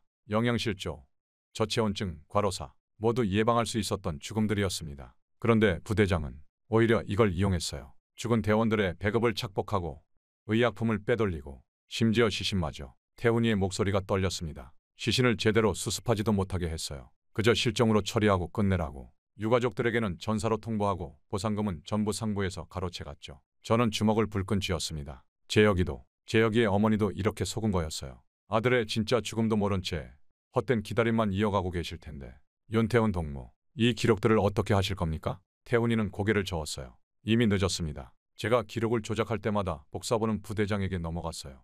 이건 제가 몰래 남겨둔 건데 어차피 이걸로는 아무것도 증명할 수 없습니다. 그날 밤 저는 창고에서 성훈이를 다시 만났습니다. 박성훈 동무, 이대로는 안 됩니다. 우리가 뭔가 해야 해요. 성훈이의 눈빛이 달라졌어요. 알고 있습니다. 저도 더는 이 짓을 못하겠어요. 매일 밤 죄책감에 시달립니다. 제가 정리한 물자가 또 누군가의 죽음을 부르고 있을 텐데. 우리는 그날 밤 늦게까지 이야기를 나눴습니다. 최우진, 윤태훈도 합류했죠. 모두의 눈에는 두려움과 결의가 섞여 있었어요. 우리는 각자 알고 있는 사실을 공유했고 충격적인 진실이 하나둘 드러났습니다. 부대장 한재호는 단순히 사망자의 배급품만 착복한 게 아니었습니다. 대원들을 일부러 혹한기 훈련에 내몰아 사상자를 늘리고 그들의 물자를 착복하는 악랄한 수법을 써왔던 거예요. 살아남은 대원들은 배급량을 절반으로 줄여 나머지를 빼돌렸고 약해진 대원들을 더 가혹한 훈련에 투입해 또다시 사망자를 만들어냈죠. 이렇게 빼돌린 물자들은 장마당으로 흘러들어가 검은 돈이 되었고 그 돈은 상부와 나눠 갖는 철저하게 계산된 악마의 시스템이었던 겁니다.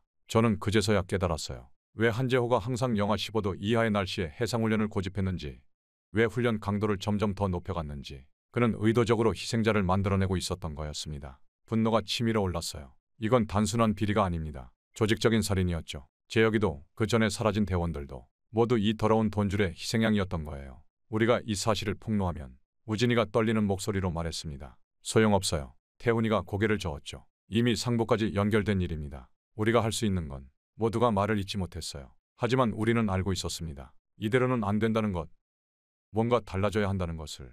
저는 재혁이의 마지막 모습을 떠올렸어요. 그의 꿈은 단순했습니다. 그저 어머니와 함께 따뜻한 밥 한 끼를 먹는 것. 그런 소박한 꿈조차 이 지옥 같은 곳에서는 이뤄질 수 없었던 거예요. 주먹을 불끈 쥐었다 폈다 하며 저는 결심했습니다. 이대로 죽을 순 없어요. 재혁이처럼 또 다른 누군가처럼 이 진실을 세상에 알려야 합니다. 하지만 그러기 위해서는 우리는 먼저 이곳을 벗어나야만 했습니다. 이곳을 벗어나야 한다는 결심은 섰지만 어떻게 탈출할지가 문제였습니다. 육로는 철저하게 통제되어 있었고 바다는 죽음의 공포가 서려 있는 곳이었죠. 하지만 이상하게도 저는 재혁이가 마지막 숨을 거둔 그 바다만이 우리의 유일한 탈출구라는 걸 직감적으로 알 수 있었어요. 며칠간 은밀히 정보를 모으던 중 신참 병사 정호석의 존재를 알게 됐습니다. 호석이는 어부 가족 출신으로 입대 전 3년간 아버지의 어선을 몰았다고 해요. 처음엔 말을 꺼내기가 조심스러웠습니다. 신참인 만큼 순수하고 그래서 더 체제에 충실할 수도 있었으니까요. 그러나 호석이도 이미 부대의 실상을 알고 있었습니다. 김민우 동무, 저도 봤습니다. 지난주 해상 훈련 때 장마당으로 빠져나가는 보급품들을. 호석이의 눈빛이 흔들렸어요. 우리 아버지도 그렇게 돌아가셨을지 모릅니다. 어느 날 조업 나갔다가 실종이라는 한 줄로 끝났죠. 호석이는 자신이 알고 있는 바닷길에 대해 이야기해 주었습니다. 이 근처 해류의 특성상 밤 11시에서 새벽 2시 사이가 가장 순조롭습니다. 특히 물때를 잘 맞추면 연안 쪽으로 자연스럽게 흘러갈 수 있어요. 지난 6개월간 해상 정찰 임무를 수행하면서 매일 관찰했습니다. 파도의 움직임, 조류의 흐름, 순찰선의 사각지대까지. 여기 있는 모든 정보는 제가 직접 체험하고 기록한 겁니다. 게다가 입대 전 3년간의 어부 생활에서 배운 경험도 있고요. 그의 말에 희망이 보였습니다. 하지만 아직 부족했어요. 순찰 정보와 통신망에 대한 정보가 필요했죠. 그때 오해진 통신병의 존재가 떠올랐습니다. 혜진은 부대의 모든 통신을 담당하는 여군이었어요. 통신소 당직대가 제일 좋을 것 같습니다. 혜진이 조심스럽게 말했어요. 밤 10시부터 새벽 4시까지는 제가 혼자 근무하거든요. 그때 순찰 경로도 다 파악할 수 있고 무엇보다 통신 기록을 조작할 수 있습니다. 혜진의 눈빛이 날카로웠습니다. 저도 이런 말씀 드리기 뭐하지만 작년에 언니를 잃었어요. 부대에서 훈련 중 실종이라고만 통보받았죠. 이제야 그게 무슨 뜻인지 알겠어요. 우리는 매일 밤 부대 뒤편 창고에서 은밀히 만났습니다. 호석이는 종이에 해류도를 그리며 설명했어요. 이 시기에는 북동풍이 강해요. 그래서 보통은 위험하지만 우리는 이걸 이용할 수 있습니다. 바람과 조류가 만나는 이 지점을 지나면 자연스럽게 남쪽으로 흐르는 해류를 탈 수 있어요. 혜진은 무전 기록들을 가져왔습니다. 순찰선이 교대하는 시간이 있어요. 11시 30분부터 11시 45분까지. 이때 사각지대가 생깁니다. 그리고 제가 교신 내용을 조작하면 최소 30분은 벌 수 있어요. 창고 관리병 박성훈의 도움으로 필요한 물자를 하나둘 챙겨나갔습니다. 성훈이는 매일 밤 재고 점검 시간을 이용해 조금씩 물자를 빼돌렸어요. 방한복은 오염으로 처리해 폐기 예정 물품으로 분류했고 구명조끼는 정비 필요라는 명목으로 따로 보관했습니다. 비상식량은 우진이가 주방 재고 점검 때 조금씩 숨겨두었고 정수기와 응급약품은 태훈이가 의무실 소모품으로 위장해 준비했어요. 모든 물자는 컨테이너 뒤 방수천을 덮어둔 오래된 어구 더미 속에 숨겼습니다. 이렇게 조금씩 빼돌리면 창고 재고량 변동이 크게 눈에 띄지 않을 겁니다. 성훈이의 치밀한 계획 덕분에 우리는 안전하게 물자를 확보할 수 있었어요. 하지만 시간이 갈수록 부대장 한재호의 감시가 강화됐어요. 어느 날은 밤중에 갑자기 불시 점검이 있었고 창고 물자 실사도 잦아졌습니다. 한재호의 눈에 광기가 서려 있었어요. 마치 우리의 계획을 눈치챈 것처럼. 최근 물자 손실이 늘었다. 누구든 수상한 점을 발견하면 즉시 보고하라. 한재호가 아침 점호 때 으름장을 놓았습니다. 배신자가 있다면 가차없이 처단할 것이다. 그의 말에 오혜진이 창백해졌어요. 어젯밤에 누군가 통신실 주변을 서성거렸대요. 부대장이 첩자를 심어놓은 것 같아요. 저는 혜진의 떨리는 손을 꼭 잡아주었습니다. 곧입니다. 이제 곧. 정호석은 더욱 신중해졌어요. 기상 예보를 봤습니다. 3일 후면 북동풍이 강해질 거예요. 그때가 우리의 마지막 기회가 될 것 같습니다. 그 전에 들키면. 호석이는 말을 잊지 못했지만 모두가 그의 말뜻을 알았죠. 우리는 탈출 계획을 세밀하게 다듬었습니다. 혜진이 그린 순찰 경로도를 보며 매일 밤 시뮬레이션을 했어요. 11시 30분 교대 시간이 시작되면 저와 호석이가 먼저 움직입니다. 부두 끝 컨테이너 뒤에 숨겨둔 고무버트로 가는 거죠. 혜진은 통신실에서 교신을 조작하고 우진이와 성훈이는 각자의 위치에서 망을 보기로 했어요. 그러던 어느 날 태훈이가 급한 목소리로 저를 찾아왔습니다. 큰일 났습니다. 부대장이 다음 주부터 야간 순찰 체계를 전면 개편한다고 해요. 감시가 더 강화될 겁니다. 긴장감이 최고조에 달했어요. 우리의 시간은 생각보다 빨리 다가오고 있었습니다. 저는 재빨리 모두를 소집했어요. 내일이라도 떠나야 합니다. 준비는 됐습니까? 호석이가 고개를 끄덕였습니다. 내일 밤이 적기입니다. 기상 예보로는 구름이 많고 달빛이 약할 거예요. 해류도 우리 편이고 혜진도 결단을 내렸어요. 통신 기록은 제가 책임지겠습니다. 최소한 1시간은 벌어들일 수 있어요. 모두의 눈빛이 달라졌습니다. 이제 더 이상 망설일 시간이 없었어요. 내일 밤 11시 우리는 자유를 향해 떠납니다. 제 목소리가 떨렸지만 그 어느 때보다도 단단했습니다. 우리는 마지막으로 점검했어요. 방한복 5벌, 구명조끼 5개, 7일치 비상식량, 정수기, 응급약품, 그리고 무엇보다 중요한 증거들. 태훈이가 몰래 복사해둔 의무기록, 성훈이의 물자 반출 장부, 우진이가 기록해온 비리 일치까지. 이 모든 것들이 우리의 탈출을 정당화할 증거였습니다. 재혁이가 우리를 지켜줄 거예요. 혜진이 작은 목소리로 말했습니다. 모두가 묵묵히 고개를 끄덕였죠. 재혁이, 그리고 그처럼 희생된 모든 이들을 위해 우리는 반드시 성공해야만 했습니다. 그날 밤 저는 오랜만에 평온한 마음으로 잠들 수 있었어요. 내일이면 우리는 자유의 길을 찾아 떠납니다. 어쩌면 죽음의 바다가 될 수도 있지만 이대로 또 다른 재혁이가 되느니 차라리 자유를 향한 도전을 택하는 게 낫다고 생각했습니다. 운명의 날이 밝았습니다. 낮 동안 저는 평소처럼 임무를 수행했어요. 아니, 어쩌면 평소보다 더 열심히 했을지도 모릅니다. 의심을 피하기 위해서였죠. 저녁 점호가 끝나고 마지막 순찰이 지나가기를 기다렸습니다. 시계는 밤 11시 15분을 가리키고 있었어요. 칠흑 같은 어둠 속에서 차가운 바람이 불어왔습니다. 영하 17도. 숨을 쉴 때마다 허파가 얼어붙는 것 같았어요. 하지만 이제 돌이킬 수는 없었습니다. 정호석이 먼저 컨테이너 뒤로 움직였어요. 우리가 숨겨둔 고무버트를 꺼내는 순간 멀리서 순찰대의 발소리가 들렸습니다. 모두 숨을 죽였죠. 긴장된 30초가 지나고 발소리는 멀어졌어요. 이동하십시오. 오혜진의 무전소리가 들렸습니다. 11시 30분부터 15분간 교대 시간입니다. 지금입니다. 저희는 재빨리 고무버트를 끌고 부두 끝으로 향했어요. 방한복을 입고 구명조끼를 착용했지만 찬 공기가 뼛속까지 파고들었습니다. 최우진과 박성훈이 망을 보는 동안 호석이와 저는 보트를 물에 띄웠어요. 빨리요. 성훈이의 작은 외침이 들렸습니다. 우리는 서둘러 보트에 올랐어요. 차가운 물보라가 얼굴을 때렸지만 아무도 신경 쓰지 않았습니다. 이제 돌아갈 수 없었으니까요.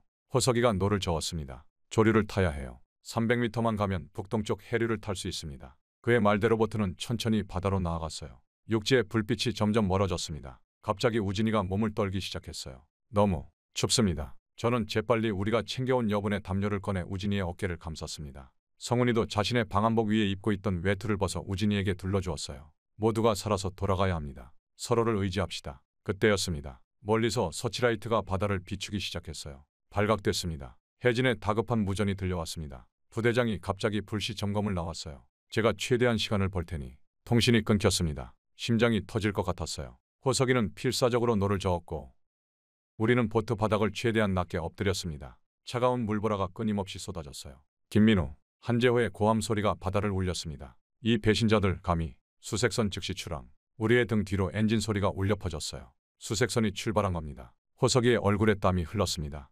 5분만 버티면 조류를 탈 수 있어요. 성훈이가 갑자기 신음을 흘렸습니다. 손가락이, 감각이 없어요. 우진이도 이미 심하게 떨고 있었죠. 저는 모두에게 최대한 바닷물이 튀지 않는 보트 중앙으로 모이라고 했어요. 서로의 체온이라도 나눠야 했으니까요. 우리가 여기서 멈추면 제 여기는 모든 것이 헛될 거예요. 수색선의 불빛이 점점 가까워졌습니다. 그때 호석이가 외쳤어요.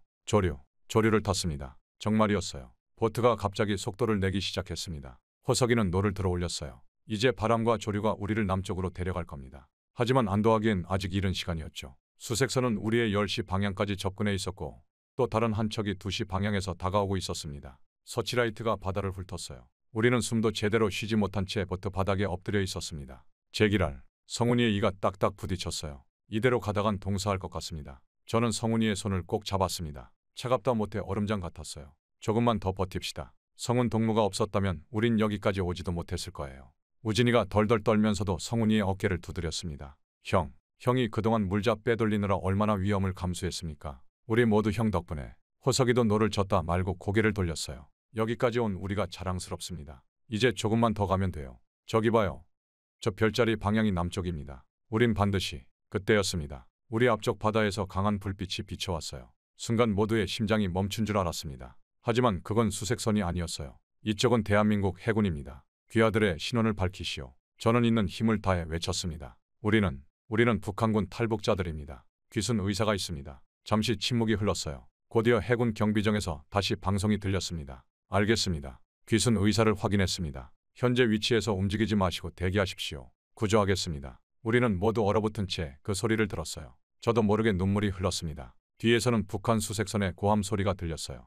NLL이다. 더 이상 전진하지 마라. 놓치다니. 당장 돌아가. 수색선들은 분노에 찬 채 선을 넘지 못하고 제자리에서 맴돌았습니다. 해군 장교의 설명에 따르면 우리는 이미 5분 전에 NLL을 넘어섰다고 해요.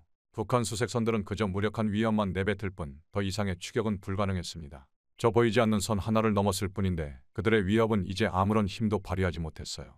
남한 해군 경비정이 우리 쪽으로 다가왔습니다. 커다란 배의 그림자가 우리를 덮었고 구조대가 밧줄을 내려보냈어요. 한 명 경비정으로 올라가는 동안 수색선들은 점점 더 멀어져 갔습니다. 이제 우리는 그들의 손이 닿지 않는 곳에 있었어요. 가판 위로 올라서는 순간 다리에 힘이 풀렸어요. 우진이는 그 자리에서 쓰러졌고 성훈이는 심한 저체온 증세를 보였습니다. 하지만 우리는 살았습니다. 자유를 향한 위험천만한 도전. 우리는 해냈어요. 따뜻한 담요가 어깨를 감쌌습니다. 누군가가 뜨거운 물을 건네주었어요. 저는 멍하니 뒤를 돌아보았습니다. 저 멀리 북한 땅이 흐릿하게 보였어요. 제 여기가 죽은 바다. 우리가 노예처럼 살았던 그곳. 이제는 돌아가지 않아도 된다는 안도감에 온몸에 긴장이 풀렸습니다. 고생 많으셨습니다. 해군 장교가 다가와 말했어요. 이제 안전하십니다. 안전. 그래요. 우리는 이제 안전한 곳에 있습니다. 차디찬 바닷바람이 여전히 불어오지만 더 이상 두렵지 않았어요. 저는 하늘을 올려다보았습니다. 제여가, 우리가 해냈어. 이제 진실을 밝힐 수 있어. 동이 트기 시작했습니다. 새로운 날이 밝아오고 있었어요. 공포와 절망의 밤을 지나 우리는 마침내 자유의 아침을 맞이했습니다. 해군 경비정에서 내린 저희는 곧바로 헬기로 이송되었습니다. 따뜻한 담요를 덮은 채 창밖을 내다보니 서서히 밝아오는 해안선이 보였어요. 이제 정말 자유의 땅에 온 걸까? 아직도 현실감이 없었습니다. 헬기가 착륙하자 정장 차림의 사람들이 저희를 맞이했어요. 국가정보원입니다. 저희와 함께 가주시겠습니까? 그들의 말투는 공손했지만 긴장감이 느껴졌습니다. 검은색 차량에 나눠 타고 이동하는 동안 저는 창밖으로 스쳐 지나가는 서울의 풍경을 멍하니 바라보았어요. 깨끗한 도로, 반짝이는 건물들, 거리를 자유롭게 오가는 사람들. 마치 다른 세상에 온 것 같았습니다. 국정원 합동신문센터는 제가 상상했던 것과는 달랐어요. 차가운 신문실 대신 따뜻한 난방이 들어오는 면담실로 안내받았습니다. 깔끔한 책상과 의자, 정수기와 간단한 다과까지 준비되어 있었죠. 먼저 충분히 쉬시면서 치료를 받으시죠. 의료진이 와서 저체온증 치료와 기본적인 건강검진을 해주었어요. 우진이와 성훈이는 특히 상태가 좋지 않아 잠시 의무실로 이송되었습니다. 첫 조사는 오후부터 시작되었어요. 2명의 조사관이 들어왔는데 한 분은 50대 후반으로 보이는 중년의 남성이었고 다른 한 분은 30대 초반의 여성이었습니다. 저는 김도연 수석조사관입니다. 옆에 동료는 박지연 조사관이고요. 김도연 조사관의 목소리는 차분했어요. 귀하들의 증언은 매우 중요합니다. 하지만 서두르지 않고 천천히 진행하겠습니다. 처음에는 긴장되었지만 조사관들의 태도는 시종일관 정중했어요. 질문도 강압적이지 않았고 중간중간 휴식을 취할 수 있게 해주었습니다. 탈북을 결심하게 된 직접적인 계기가 있으셨나요? 저는 깊은 숨을 내쉬었어요. 제 전우이자 가장 친한 친구였던 이재혁의 죽음 때문입니다. 그리고 그날의 이야기를 하기 시작했습니다. 재혁이가 해상훈련 중 쓰러진 일, 부대장이 도움 요청을 무시한 일, 그리고 그의 기록이 모두 사라진 일까지. 박지현 조사관이 꼼꼼히 메모를 하면서 물었습니다. 부대 내 비리에 대해 좀 더 자세히 말씀해 주시겠어요? 저는 모든 것을 털어놓았어요. 성훈이가 기록해둔 물자 반출 내역, 우진이가 목격한 식량 횡령, 태훈이가 강요받은 사망 기록 조작까지. 이야기를 할수록 목이 메었습니다. 사망한 대원들의 배급을 착복하고 보상금을 가로채고 심지어 대원들을 일부러 혹한기 훈련에 투입해서 사상자를 늘리기까지 했습니다. 제 목소리가 떨렸어요. 재혁이도 그렇게 희생된 거였습니다. 김도현 조사관의 표정이 무거워졌어요. 혹시 관련 증거가 있으신가요? 저는 재빨리 고개를 끄덕였습니다. 태훈이가 복사해둔 의무 기록이 있습니다. 성훈이의 물자 기록도요. 모두 보트에 가지고 왔어요. 다음 날 법률 지원을 위해 강유진 변호사가 찾아왔습니다. 안녕하세요. 저는 탈북민 지원 단체에서 일하는 강유진입니다. 앞으로의 정착 과정을 도와드리게 될 변호사예요. 강 변호사는 앞으로의 일정에 대해 자세히 설명해 주었어요. 3개월 정도의 조사 기간이 필요합니다. 그동안 기초적인 남한 사회 적응 교육도 함께 진행될 거예요. 이후 하나원으로 이동하셔서 본격적인 정착 준비를 하시게 됩니다. 하나원이 어떤 곳인가요? 제가 조심스레 물었습니다. 탈북민들의 새로운 삶을 준비하는 곳이에요. 그곳에서 남한 사회의 기본적인 것들을 배우고 직업 교육도 받으실 수 있습니다. 주민등록증도 만들고 정착금도 지원받으시고요. 강 변호사의 설명을 들으며 처음으로 이곳이 정말 다른 세상이라는 걸 실감했어요. 북한에서는 상상도 못했던 지원과 배려. 재혁이가 이걸 알았다면 얼마나 좋아했을까요? 조사는 계속되었지만 더 이상 두렵지 않았습니다. 조사관들은 제 이야기를 진지하게 듣고 기록했어요. 때로는 눈물을 참기도 하고 분노하기도 하면서 그들은 단순한 조사관이 아닌 우리의 이야기에 공감하는 사람들이었습니다. 이런 일이 있었다니 정말 가슴 아픕니다. 박 조사관이 말했어요.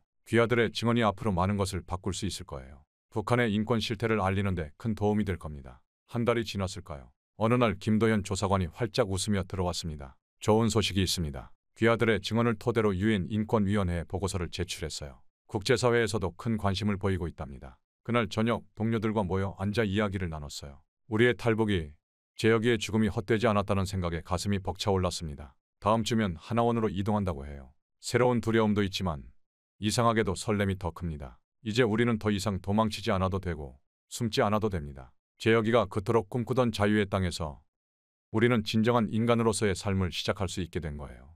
하나원으로 이동하는 차 안에서 저는 계속 창밖을 내다보았습니다. 국정원 조사를 마치고 새로운 삶을 시작하러 가는 길. 가슴 한켠에서는 설렘과 두려움이 교차했어요. 하나원에 도착해서 처음 맞이한 건 따뜻한 미소를 지닌 직원들이었습니다. 새로운 가족이 되신 것을 환영합니다. 그들의 목소리에는 진심이 담겨 있었어요. 첫날 밤 제가 머물 방으로 안내받았을 때 충격을 잊을 수 없습니다. 깨끗한 침대와 이불, 개인용 책상과 옷장. 북한 군대에서 딱딱한 바닥에서 자던 생활과는 너무나 달랐어요. 특히 침대에 누웠을 때 그 포근함이란 저도 모르게 눈물이 흘렀습니다. 이게 다 꿈은 아니겠죠? 옆 침대에 우진이가 작은 목소리로 물었어요. 꿈이라면 얼마나 좋을까요? 그러면 재혁이도 살아있을 테니. 제 말에 방안이 잠시 조용해졌습니다. 다음 날 아침 식당으로 가는 길에 우리는 또 한 번 충격을 받았어요. 반찬이 6가지나 있는 아침 식사, 그것도 하얀 쌀밥에. 북한에서는 간부급이 아니면 상상도 못할 식단이었습니다. 여기선 이게 보통 수준이라고 하네요. 성훈이가 믿기지 않는다는 듯 중얼거렸어요. 우리가 먹던 건 사람이 먹는 음식이 아니었던 거죠. 교육도 달랐습니다. 강압적인 사상교육 대신 남한 사회 적응을 위한 실질적인 내용들이었어요. 민주주의란 무엇인지, 자유란 무엇인지 이런 것들을 토론하며 배우는 시간이 신선했습니다. 특히 인터넷 강의를 처음 접했을 때 충격이란 이 작은 기계로 세상의 모든 지식을 배울 수 있다고요. 저는 깜짝 놀랐어요. 북한에서는 상상도 못했던 일이었으니까요. 보세요. 여기 유튜브에서는 전 세계 사람들의 이야기를 들을 수 있어요. 강사님의 설명에 모두가 숨죽였습니다. 진짜 자유란 이런 것이 아닐까요? 정보에 대한 자유로운 접근, 생각의 자유로운 표현. 한 달이 지났을까요? 처음으로 서울 시내 견학을 나갔습니다. 번화가의 모습은 마치 다른 세상 같았어요. 형형색색의 간판들, 반짝이는 전광판, 그리고 무엇보다 자유롭게 웃으며 걸어가는 사람들. 저기 보세요. 혜진이가 가리킨 곳에는 어떤 시위대가 있었어요. 정부 정책에 반대하는 시위래요. 근데 아무도 잡아가지 않네요. 여기선 그게 가능한 거구나. 저도 모르게 중얼거렸습니다. 지하철은 또 다른 충격이었어요. 수많은 사람들이 각자의 스마트폰에 몰두해 있었죠. 저기 보세요. 저 사람은 영화를 보고 있고 저 사람은 책을 읽고 호석이의 눈이 반짝였습니다. 저는 어업 기술을 공부하고 싶어요. 어느 날 호석이가 말했습니다. 여기선 그게 가능하대요. 인터넷으로 자격증 공부도 할 수 있고 꿈을 꿀 수 있다는 게 신기해요. 혜진이도 자신의 꿈을 찾았어요. 저는 기자가 되고 싶어요. 북한의 실상을 세상에 알리고 싶어요. 우리처럼 고통받는 사람들의 이야기를, 제역 동무처럼 희생된 사람들의 이야기를. 시간이 흐를수록 이곳의 생활이 점점 더 놀라웠습니다. 마트에 가면 살 수 있는 물건들의 종류가 너무 많아 선택하는 것조차 어려웠고 길거리에서 마음대로 사진을 찍을 수 있다는 것도 신기했어요. 여기 사람들은 이게 당연하다고 생각하겠죠? 어느 날 우진이가 말했습니다. 하지만 우리는 알아요. 이게 얼마나 소중한 것인지. 하나원에서의 마지막 날, 저는 창밖을 바라보며 생각에 잠겼어요. 북한에서의 삶이 주마등처럼 스쳐 지나갔습니다. 매일 같이 당하던 모욕, 감시, 통제, 그리고 재혁이의 죽음. 우리는 속박 속에 살았지만 여기선 자유롭게 생각하고 말할 수 있어요. 제 목소리가 떨렸습니다. 이런 당연한 것들이 사실은 전혀 당연하지 않았던 거예요. 짐을 싸면서 문득 재혁이의 마지막 말이 떠올랐어요. 더 나은 곳으로 갈 수 있을까? 재혁아, 이제야 내 질문에 답할 수 있을 것 같아. 그래, 여기가 바로 그 더 나은 곳이야. 내가 그토록 꿈꾸던 자유의 땅이야. 퇴소를 앞둔 날 저녁, 우리는 함께 모여 앉아 이야기를 나눴습니다. 호석이는 어업기술학교에 등록했고 혜진이는 언론고등학교 검정고시를 준비한대요. 성훈이와 우진이도 각자의 꿈을 향해 한 걸음씩 나아가고 있었습니다. 이제 진짜 시작이네요. 혜진이가 말했어요. 그래요. 제가 대답했습니다. 이제 우리가 자유를 만들어갈 차례예요. 더 많은 사람들이 이 기회를 얻을 수 있도록 우리가 그 길을 보여줘야 해요. 다음 날 아침, 하나원을 나서는 순간 따스한 봄바람이 불어왔습니다. 마치 새로운 시작을 축복해주는 것 같았어요. 저는 마지막으로 뒤를 돌아보았습니다. 재혁아, 이제 우리는 진정한 의미의 삶을 시작할 거야. 자유를 누리고 꿈을 꾸고 그 꿈을 이뤄나갈 거야. 내 목까지 우리가 살아갈게. 저의 이야기는 이렇게 끝이 나지만 저희 새로운 이야기는 이제 시작입니다. 지금까지 저희 이야기를 들어주셔서 감사합니다. 구독자님들의 가정에도 항상 평화가 있기를 진심으로 기도하겠습니다. 구독과 좋아요는 큰 힘이 됩니다. 최근 북한 NLL 해상을 통한 탈북 사례가 급증하고 있다고 합니다. 이들은 목숨을 걸고 영하 20도의 바닷물을 헤치며 6km가 넘는 거리를 헤엄쳐서 한국으로 온다고 하는데요. 발견된 그들의 모습은 처참하기 이를 데 없다고 합니다. 저체온증으로 인해 열 감지조차 잡히지 않을 정도이며 숨조차 제대로 쉬지 못할 정도라고 하죠. 실제로 탈북을 시도하다 바다에서 죽는 사람이 절반이 넘을 정도로 그 위험은 상상 이상이라고 합니다. 오늘의 주인공 또한 목숨을 걸고 해상 탈북을 감행해 한국으로 오게 되었다고 하는데요. 대체 북한에서 어떤 일이 벌어지고 있는 건지 오늘 그가 목숨을 걸고 전하려는 이야기 함께 들어보시죠. 안녕하세요. 저는 강현민이라고 합니다. 한때 북한 NLL 초소에서 복무를 한 적이 있었죠. 그곳에서는 인간다운 생활 따위는 존재하지 않았습니다. 새벽 4시부터 밤 11시까지 우리는 쉼없이 움직여야 했습니다. 동상에 걸려도 아무도 신경 쓰지 않았죠. 인간보다는 짐승처럼 살아가야만 하는 곳이었으니까요. 열애는 없다. 약한 놈은 도태될 뿐이다. 부대장 박준석의 고함 소리가 훈련장을 울렸습니다. 누군가 쓰러지면 그는 더 악랄해졌죠. 그는 공포심을 조장하며 우리를 조종했습니다. 서로를 감시하게 만들고 약한 동료를 외면하게 만들었어요. 이런 상황에서 도훈이는 저에게 유일한 위안이 되어 주었습니다. 그는 첫날부터 저를 챙겨주었죠. 밤마다 몰래 건네주던 군용 비스킷 한 조각, 훈련이 힘들 때마다 건네주던 따뜻한 미소까지. 도훈이가 있어 그곳에서 버틸 수 있었어요. 물론 그때는 알지 못했습니다. 우리가 함께 할 수 있는 시간이 얼마 남지 않았다는 사실을 말이죠. 그날도 평소와 다름없이 혹독한 훈련이 시작되었습니다. 얼어붙은 운동장을 뛰고 또 뛰었죠. 더 빨리, 더 세게. 부대장의 고함 소리가 차가운 새벽 공기를 갈랐어요. 그때 도훈이의 숨소리가 거칠어졌습니다. 그의 발걸음이 점점 흔들리기 시작했어요. 순간 뭔가 잘못되고 있다는 느낌이 강하게 들었어요. 그리고 결국 도훈이가 쓰러지고 말았습니다. 그의 상태는 매우 심각했어요. 맥박이 점점 약해지고 있었죠. 저는 필사적으로 도움을 요청했지만 아무도 움직이지 않았습니다. 그렇게 도훈이는 제품 안에서 숨을 거뒀습니다. 차가운 길 위에서 마지막으로 희미한 미소를 지으며요. 하지만 이건 시작일 뿐이었어요. 이후 더 충격적인 일이 벌어졌습니다. 다음 날 내무반의 병사 명단을 확인했는데 도훈이의 이름이 완전히 사라져 있었어요. 마치 처음부터 없었던 사람처럼 말입니다. 부대 기록에서도 식순명부에서도 도훈이의 흔적은 찾을 수 없었죠. 너무나도 이상했습니다. 분명 어제까지 있었던 이름이 어떻게 하루 만에 사라질 수 있었을까요? 의심이 들기 시작했어요. 이건 단순한 실수가 아니었습니다. 누군가 의도적으로 도훈이의 존재를 지운 것이었죠. 그러다 결국 사건이 터지고 말았습니다. 어느 날 한밤중에 문득 화장실에 가고 싶어 잠에서 깼어요. 복도를 지나던 중 우연히 창밖을 바라보았는데 이상한 모습이 눈에 들어왔습니다. 평소라면 한 명이나 두 명이 돌던 야간 순찰인데 5명 정도가 무리지어 움직이고 있었어요. 불빛도 평소와 달리 희미했습니다. 가슴이 두근거렸어요. 도훈이의 기록이 사라진 것처럼 이 부대에서는 밤마다 뭔가 수상한 일이 벌어지고 있다는 직감이 들었습니다. 순간적인 용기가 일었어요. 화장실은 잊은 채 조용히 그들의 뒤를 밟기 시작했습니다. 한밤중에 부대는 무섭도록 고요했어요. 제 발소리가 너무 크게 들릴까 봐 신발을 벗어 들고 맨발로 걸었습니다. 차가운 아스팔트가 발바닥을 에웠지만 추위도 잊은 채 그들을 따라갔어요. 그들은 부대 후방 지역으로 향하고 있었습니다. 이번에도 순조롭게 처리됐지? 낮은 목소리가 들렸어요. 네, 부대장님.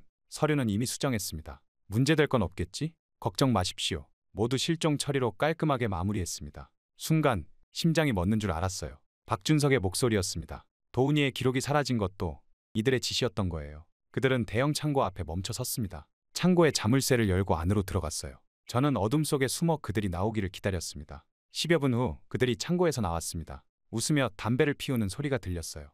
이번 달도 수익이 괜찮네. 남한 놈들이 비싸게 사주니 좋지. 그들의 대화에 치가 떨렸습니다. 그들이 멀어진 후 조심스럽게 창고로 다가갔어요. 다행히 자물쇠는 제대로 잠그지 않은 모양이었습니다. 문이 쉽게 열렸어요. 휴대폰 불빛으로 창고 안을 비추자 깜짝 놀랐습니다. 이곳은 마치 다른 세상 같았어요. 과자, 초콜릿, 고급 통조림, 우리에게는 꿈도 꾸지 못할 음식들이 가득했습니다. 한쪽에는 진짜 가죽으로 만든 군화들이 즐비했고 깔끔한 남한제 군복들도 보였어요. 그런데 더 충격적인 것은 구석에 있던 캐비닛이었습니다. 서류철을 하나 꺼내 들었는데 온몸에 식은땀이 흘렀어요. 사망자 처리 내역이라는 제목 아래 도훈이의 이름이 적혀 있었습니다. 자세히 보니 매달 도훈이의 이름으로 지급되는 물자들이 꼼꼼하게 기록되어 있었어요. 매달 쌀이 22kg, 부식이 18kg씩 지급되어야 했고 6개월마다 새 전투복 2벌과 군화도 보급받게 되어 있었습니다. 심지어 매달 15만 원의 월급도 계속 나오고 있었어요. 죽은 사람의 월급이 여전히 지급되고 있었던 겁니다. 이 모든 것들의 가치를 돈으로 환산해 놓았더군요. 한 달에 95만 원. 죽은 병사 하나당 이만큼의 이득을 보고 있었던 거예요. 순간 창고 안에 물건들이 떠올랐습니다. 실종된 병사들 몫으로 나오는 쌀과 부식들은 모두 이렇게 비축되었다가 암시장으로 빠져나가고 있었겠죠. 도훈이의 군복과 군화도 어디선가 돈이 되어 누군가의 주머니로 들어갔을 거예요. 심지어 그의 월급도. 더 충격적인 것은 다음 페이지였어요. 예상 처리 대상자 명단이었습니다. 현재 부대에서 영양실조나 질병으로 고통받는 병사들의 이름이 축적해 있었어요. 각 이름 옆에는 상태와 예상 시기가 기록되어 있었습니다. 그들은 의도적으로 병사들을 혹사시켰어요. 영양실조에 걸리게 하고 과도한 훈련으로 몸을 망가뜨린 뒤 쓰러지면 실종 처리를 했던 겁니다. 구역질이 났습니다. 이들은 한 사람의 죽음을 이렇게 철저하게 계산하고 있었어요. 도훈이가 숨을 거둔 그 순간에도 누군가는 이미 그의 물자가 얼마의 가치가 있는지 계산하고 있었겠죠. 인간의 목숨이 이렇게 차갑게 숫자로 환산될 수 있다는 사실이 저를 소름 돋게 했습니다. 마지막 페이지에서는 수익 배분 내역도 발견했어요. 부대장 박준석이 40%, 각 간부들이 직급에 따라 나눠 갖고 있었습니다. 한 달에 처리되는 금액이 수천만 원에 달했어요. 도훈이는 그저 그들의 수익을 위한 하나의 숫자에 불과했던 겁니다. 갑자기 복도 끝에서 발소리가 들렸어요. 재빨리 서류를 제자리에 넣고 몸을 숨겼습니다. 순찰병이 지나갈 때까지 숨을 죽이고 기다렸어요. 가슴이 터질 것 같았습니다. 만약 제가 발각된다면 다음 실종자는 저일 것이 분명했어요. 내무반으로 돌아오는 길이 그토록 길게 느껴진 적은 없었습니다. 한 걸음 한 걸음이 지옥과도 같았어요. 침상에 누워서도 한동안 떨림이 멈추지 않았습니다. 도훈이의 마지막 모습이 다시 떠올랐어요. 그는 알고 있었을까요? 자신의 죽음이 누군가의 이익이 될 거라는 것을. 이제는 알았습니다. 더 이상 이 체제 속에 있어서는 안 된다는 것을요. 하지만 도망치는 것만으로는 부족했어요. 이 진실을 세상에 알려야 했습니다. 도훈이를 비롯한 모든 희생자들의 죽음이 헛되지 않게 하기 위해서라도요. 하지만 혼자서는 불가능했어요. 이 거대한 비밀을 폭로하기 위해서는 도움이 필요했습니다. 창밖에 달빛이 창고 지붕을 비추고 있었어요. 마치 도훈이가 저를 지켜보는 것 같았습니다. 기다려, 도훈아. 작은 소리로 중얼거렸어요. 반드시 이 진실을 밝혀낼게. 내가 그토록 찾던 자유가 무엇인지 이제는 나도 알 것 같아. 처음 며칠 동안은 잠을 설쳤습니다. 누군가를 믿고 이 사실을 공유해야 했지만 잘못된 선택은 곧 죽음을 의미했어요. 매일 아침 식사 시간, 훈련 시간, 그리고 내무반에서 병사들을 유심히 관찰했습니다. 누구를 믿을 수 있을까? 도훈이의 죽음 이후 모두가 더욱 조심스러워 보였어요. 먼저 창고 관리병 김지훈이 눈에 들어왔습니다. 6개월 전부터 창고 관리를 맡아 물자 출납 기록에 접근할 수 있는 위치였죠. 무엇보다 도훈이와 같은 고향 출신이라 종종 이야기를 나누는 것을 본 적이 있었어요. 그리고 간부들의 비리를 목격했을 가능성이 가장 높은 사람이기도 했고요. 어느 날 저녁, 지훈이 혼자 야간 작업을 하는 모습을 발견했습니다. 조심스럽게 다가가 말을 걸었어요. 혹시 창고에서 이상한 걸 본 적 없습니까? 지훈이의 손이 살짝 떨렸습니다. 그는 주변을 살피더니 작은 목소리로 말했어요.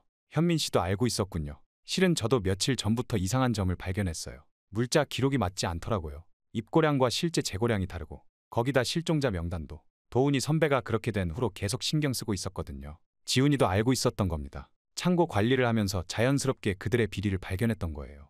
게다가 도훈이의 소식을 듣고 이미 의심하고 있었다는 사실에 믿음이 갔습니다. 그러던 중 박태성의 존재가 떠올랐어요. 태성이는 입대하기 전 3년간 어부 생활을 했던 사람이었습니다. 특히 동해안의 조류와 어장을 훤히 꿰뚫고 있다는 소문이 있었죠. 더구나 도훈이와는 같은 내무반에서 지내며 가까웠다고 들었어요.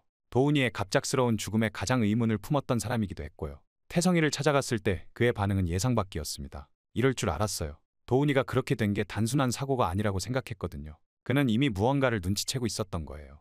우리는 각자의 역할을 나눴습니다. 지훈이는 창고에서 필요한 물품들을 조금씩 빼돌리기 시작했어요. 의심을 피하기 위해 한 번에 소량씩만 움직였고 재고 기록도 교묘하게 조작했습니다. 비상식량, 의약품, 방수가방, 그리고 방한복까지 하나둘씩 모아갔어요. 태성이는 탈출 경로를 세밀하게 계획했습니다. 이 구역은 레이더 감시가 허술해요. 고기잡이 배들이 자주 지나다니는데 순찰정도 그냥 지나치는 경우가 많거든요. 그의 어부 경험이 빛을 발하는 순간이었죠. 조류 패턴, 달의 위상, 순찰 시간까지 모든 것을 고려했어요. 저는 정보를 수집하고 전달하는 역할을 맡았습니다. 간부들의 동향을 살피고 두 사람 사이에 연락을 담당했죠. 특히 야간 순찰 스케줄을 파악하는 게 중요했어요. 한 번의 실수로 모든 게 들통날 수 있었으니까요. 하지만 문제가 생겼습니다. 어느 날 지훈이가 창백한 얼굴로 찾아왔어요. 큰일 났습니다. 제가 물품 반출 기록에서 실수를. 3군데나 숫자가 맞지 않아요. 지훈이가 빼돌린 물품의 수량을 조정하는 과정에서 계산 착오가 난 모양이었습니다. 박준석이 기록을 검토하더라고요. 뭔가 이상하다고.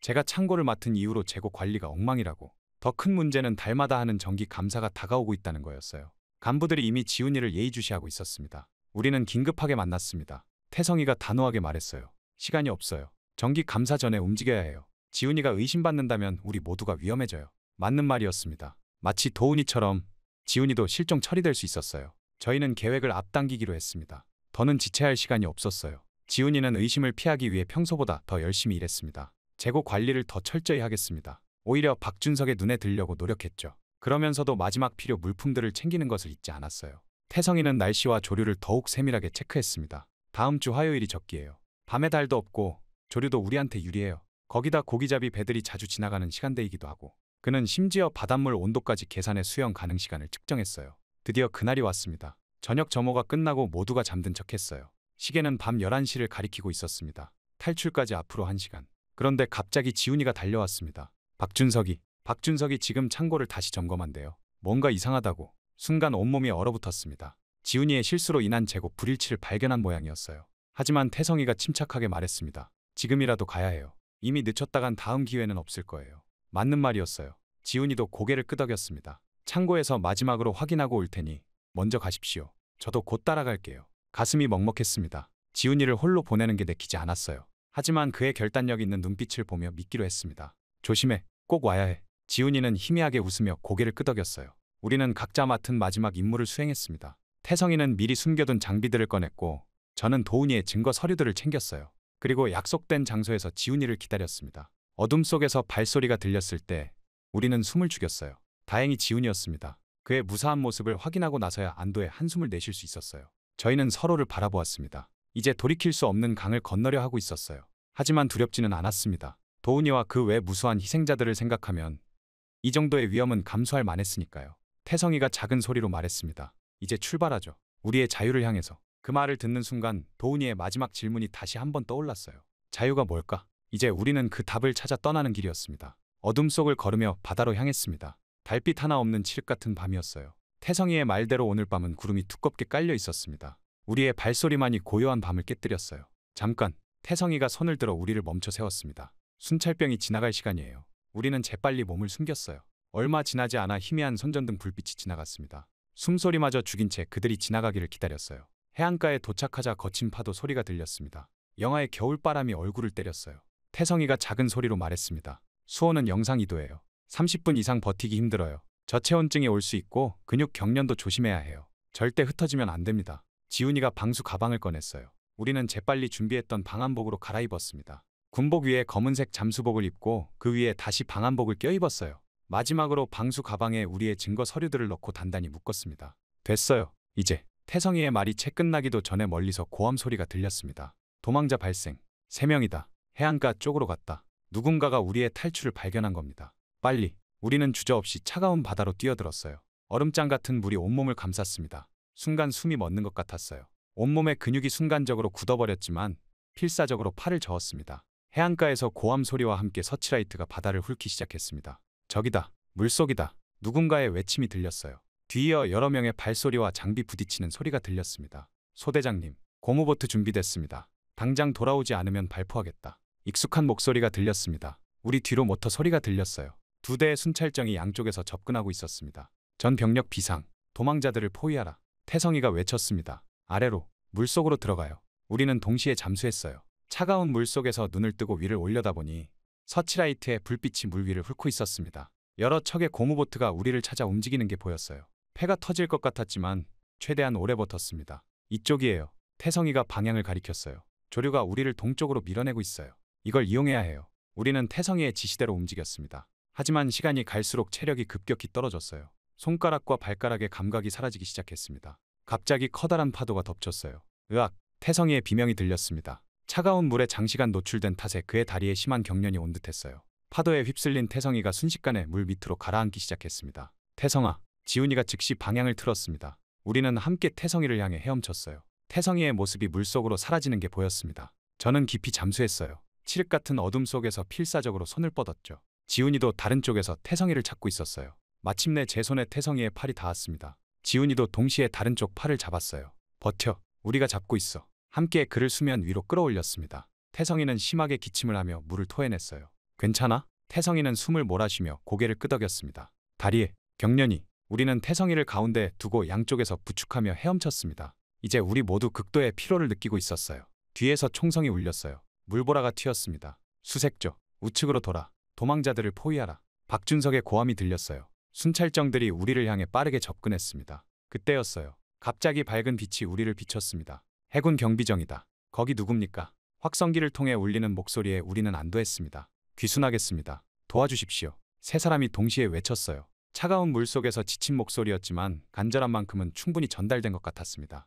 움직이지 말고 그 자리에 있으세요. 신원 확인 후 구조하겠습니다. 경비정이 천천히 다가왔습니다. 서치라이트 불빛 속에서 우리는 손을 들어 무기가 없음을 보여줬어요. 북한군 병사 3명입니다. 부대 내 비리와 인권 침해에 대한 증거 자료도 가지고 있습니다. 지훈이가 방수 가방을 들어 보였어요. 잠시 후 구조대원들이 물속으로 뛰어들었습니다. 따뜻한 담요가 우리를 감쌌어요. 괜찮으십니까? 의식은 있으신가요? 친절한 목소리가 들렸습니다. 멀리서 북한 순찰정의 불빛이 보였어요. 하지만 그들은 더 이상 우리를 쫓을 수 없었습니다. 우리는 이미 군사분계선을 넘어와 있었던 거죠. 태성이가 떨리는 목소리로 말했습니다. 해냈어요. 정말 해냈어. 지훈이는 방수 가방을 꽉 붙잡고 있었어요. 그 안에는 도훈이와 다른 희생자들의 이야기가 담겨 있었습니다. 저는 하늘을 올려다봤습니다. 구름 사이로 달빛이 새어나오기 시작했어요. 도훈아, 작게 중얼거렸습니다. 우리가 해냈어. 이제 내가 그토록 찾던 자유가 무엇인지 알 것 같아. 차가운 바닷바람이 얼굴을 스쳤지만 이번엔 전혀 춥지 않았어요. 우리의 가슴 속에는 이미 따뜻한 무언가가 자리 잡고 있었으니까요. 경비정은 고요히 남쪽을 향해 나아갔습니다. 뒤로 멀어지는 북한 땅을 바라보며 우리는 새로운 시작을 직감했어요. 도훈이가 남긴 마지막 질문에 대한 답을 이제는 찾을 수 있을 것 같았습니다. 경비정이 육지에 도착했을 때 우리를 기다리고 있던 건 정장 차림의 요원들이었습니다. 그들은 우리를 즉시 병원으로 데려갔어요. 저체온증과 탈진 증세에 대한 응급치료를 받은 후 곧바로 국정원으로 이송됐습니다. 귀순 동기가 무엇인가요? 조사실에서 요원들이 물었습니다. 우리는 도훈이의 죽음과 부대 내비리 그리고 우리가 발견한 증거들에 대해 하나하나 진술했어요. 방수 가방 속 서류들도 모두 제출했습니다. 조사는 꼬박 한 달이 넘게 이어졌어요. 북한 체제에 대해 어떻게 생각하십니까? 가족 관계는 어떻게 되나요? 군부대의 정확한 위치와 병력 규모는? 남한에서는 무엇을 하고 싶으신가요? 끝없이 이어지는 질문들에 답하며 우리의 진정성을 증명해야 했습니다. 다행히 우리가 가져온 증거들이 큰 도움이 됐어요. 서류들은 우리 진술의 신빙성을 입증해 주었죠. 한 달 반의 조사를 마치고 나서야 우리는 하나원으로 갈 수 있었습니다. 하나원에 도착한 날, 처음으로 진짜 자유의 공기를 마시는 것 같았어요. 비로소 새로운 삶을 시작할 수 있다는 실감이 났기 때문이었죠. 하나원에서의 첫날, 우리는 낯선 환경에 긴장했습니다. 3개월 동안 이곳에서 남한 사회 적응 교육을 받게 된다는 설명을 들었어요. 처음에는 모든 것이 어색했습니다. 너무 좋은 시설과 풍족한 식사, 그리고 친절한 직원들. 이런 대우를 받는 게 꿈만 같았어요. 교육은 기초적인 것부터 시작됐습니다. 남한의 화폐 사용법, 대중교통 이용법, 인터넷과 스마트폰 사용법까지. 모든 것이 새로웠어요. 특히 민주주의와 자본주의 개념을 배울 때면 도훈이가 그토록 갈구했던 자유가 무엇인지 조금씩 이해되기 시작했습니다. 이제 이해하겠어요. 어느 날 지훈이가 말했습니다. 왜 그들이 우리를 그토록 감시하고 통제했는지, 우리가 이런 세상을 알게 될까 봐 두려웠던 거예요. 지훈이는 법과 정의에 대해 특별한 관심을 보였습니다. 하나원 도서관에서 법학 관련 책을 찾아 읽기 시작했어요. 태성이는 요리 수업에서 두각을 나타냈습니다. 이렇게 다양한 음식이 있다는 게 믿기지 않아요. 제가 직접 만들어서 사람들에게 대접하고 싶어요. 북한에서의 어부 경험을 살려 생선 요리에서 특히 뛰어난 재능을 보였죠. 저는 도훈이의 이야기를 하나원 상담사에게 털어놓았습니다. 그분은 제가 탈북민 인권 단체들과 연락할 수 있도록 도와주셨어요. 당신의 증언이 중요합니다. 이런 비극이 반복되지 않게 하려면 진실이 알려져야 해요. 하나원 생활 중반에 접어들 무렵 우리는 서울 시내로 체험 학습을 나갔습니다. 번화가의 불빛, 자유롭게 오가는 사람들, 거리의 음악 소리, 모든 것이 신기했어요. 도훈아, 내가 이걸 봤다면 얼마나 좋아했을까? 마음속으로 중얼거렸습니다. 퇴소를 앞두고 우리는 각자의 진로를 결정했습니다. 지훈이는 법학 공부를 시작하기로 했어요. 북한 인권 문제를 법적으로 해결하고 싶어요. 도훈이 선배의 일을 그냥 넘어갈 수 없어요. 퇴소 후 곧바로 검정고시 준비를 시작할 거라고 했습니다. 태성이는 요리학교에 등록하기로 했어요. 맛있는 음식으로 사람들에게 행복을 주고 싶어요. 특히 탈북민들에게, 우리처럼 힘든 여정을 거친 사람들에게 따뜻한 한 끼를 대접하고 싶습니다. 저는 탈북민 지원 단체와 연락을 시작했습니다. 도훈이와 같은 희생자들의 이야기를 세상에 알리는 것, 그것이 제가 할 수 있는 일이라고 생각했어요. 우리가 가져온 증거들은 이미 관련 단체들의 큰 관심을 받고 있었습니다. 마침내 하나원을 나오는 날, 우리는 서로를 꼭 껴안았습니다. 이제 각자의 길을 가게 되지만 우리를 하나로 묶어준 도훈이의 이야기는 계속될 거예요. 자유를 찾아 떠난 우리의 여정은 이제 새로운 시작점에 섰습니다. 자유가 뭘까? 도훈이의 마지막 질문이 다시 떠올랐어요. 이제는 조금 알 것 같았습니다. 자유란 단순히 속박에서 벗어나는 것이 아니었어요. 진실을 말하고 정의를 추구하며 서로를 돕는 것, 그것이 진정한 자유였습니다. 하나원을 나서며 맑은 하늘을 올려다봤어요. 어딘가에서 도훈이가 우리를 지켜보고 있을 것 같았습니다. 도훈아, 이제 우리가 내가 찾던 자유를 만들어갈게. 지켜봐줘. 새로운 시작을 향해 첫 발을 내디디며 가슴속에 단단한 다짐을 새겼습니다. 하나원을 나온 지 6개월이 지났습니다. 서울의 봄 햇살이 따뜻했어요. 한강공원에서 지훈이와 태성이를 만나기로 했습니다. 이제는 제법 서울 지하철도 익숙하게 탈 수 있었죠. 반포 한강공원에 도착하니 태성이가 이미 와 있었어요. 그의 손에는 도시락 가방이 들려 있었습니다. 요리학교를 다니면서 만든 요리를 우리에게 맛보여 주겠다고 했죠. 얼마 지나지 않아 지훈이도 도착했어요. 법학 교재가 가득 든 가방을 메고 있었습니다. 요즘 법학 공부는 어때? 태성이가 도시락을 펼치며 지훈이에게 물었습니다. 지훈이는 환하게 웃으며 대답했어요. 어려워도 재미있어요. 특히 인권법 공부할 때면 더 힘이 나요. 이제 검정고시도 얼마 안 남았고 태성이가 준비한 도시락은 놀라웠습니다. 고등어 구이, 잡채, 김치, 정성껏 만든 반찬들이 가지런했어요. 우리 학교 교수님이 칭찬해 주셨어요. 곧 있으면 실습 식당에서 일할 수 있을 것 같아요. 도시락을 먹으며 우리는 지난 6개월을 이야기했습니다. 저는 탈북민 지원 단체에서 일하며 여러 사람의 이야기를 들었어요. 도훈이처럼 부당하게 희생된 사람들의 소식을 접할 때면 가슴이 아팠습니다. 다음 주에 큰 인터뷰가 있어요. 저는 조심스럽게 꺼냈습니다. 국제인권단체와요. 우리가 가져온 서류들이 중요한 증거가 될 것 같아요. 지훈이와 태성이의 눈빛이 달라졌습니다. 우리 모두 그날의 기억이 선명했으니까요. 기억나요? 도훈이가 쓰러졌을 때 태성이가 말을 꺼냈어요. 그때 우리가 아무것도 하지 못했잖아요. 하지만 이제는 달라요. 우리가 할 수 있는 일이 있어요. 지훈이가 고개를 끄덕였습니다. 법정에서 그들의 죄를 밝히는 게 제 꿈이에요. 도훈이 선배뿐만 아니라 모든 희생자들을 위해서요. 그의 눈빛에는 단단한 결심이 담겨 있었어요. 한강에 봄바람이 불었습니다. 유람선이 지나가고 자전거를 타는 사람들이 보였어요. 이런 일상적인 풍경이 우리에겐 아직도 신기했습니다.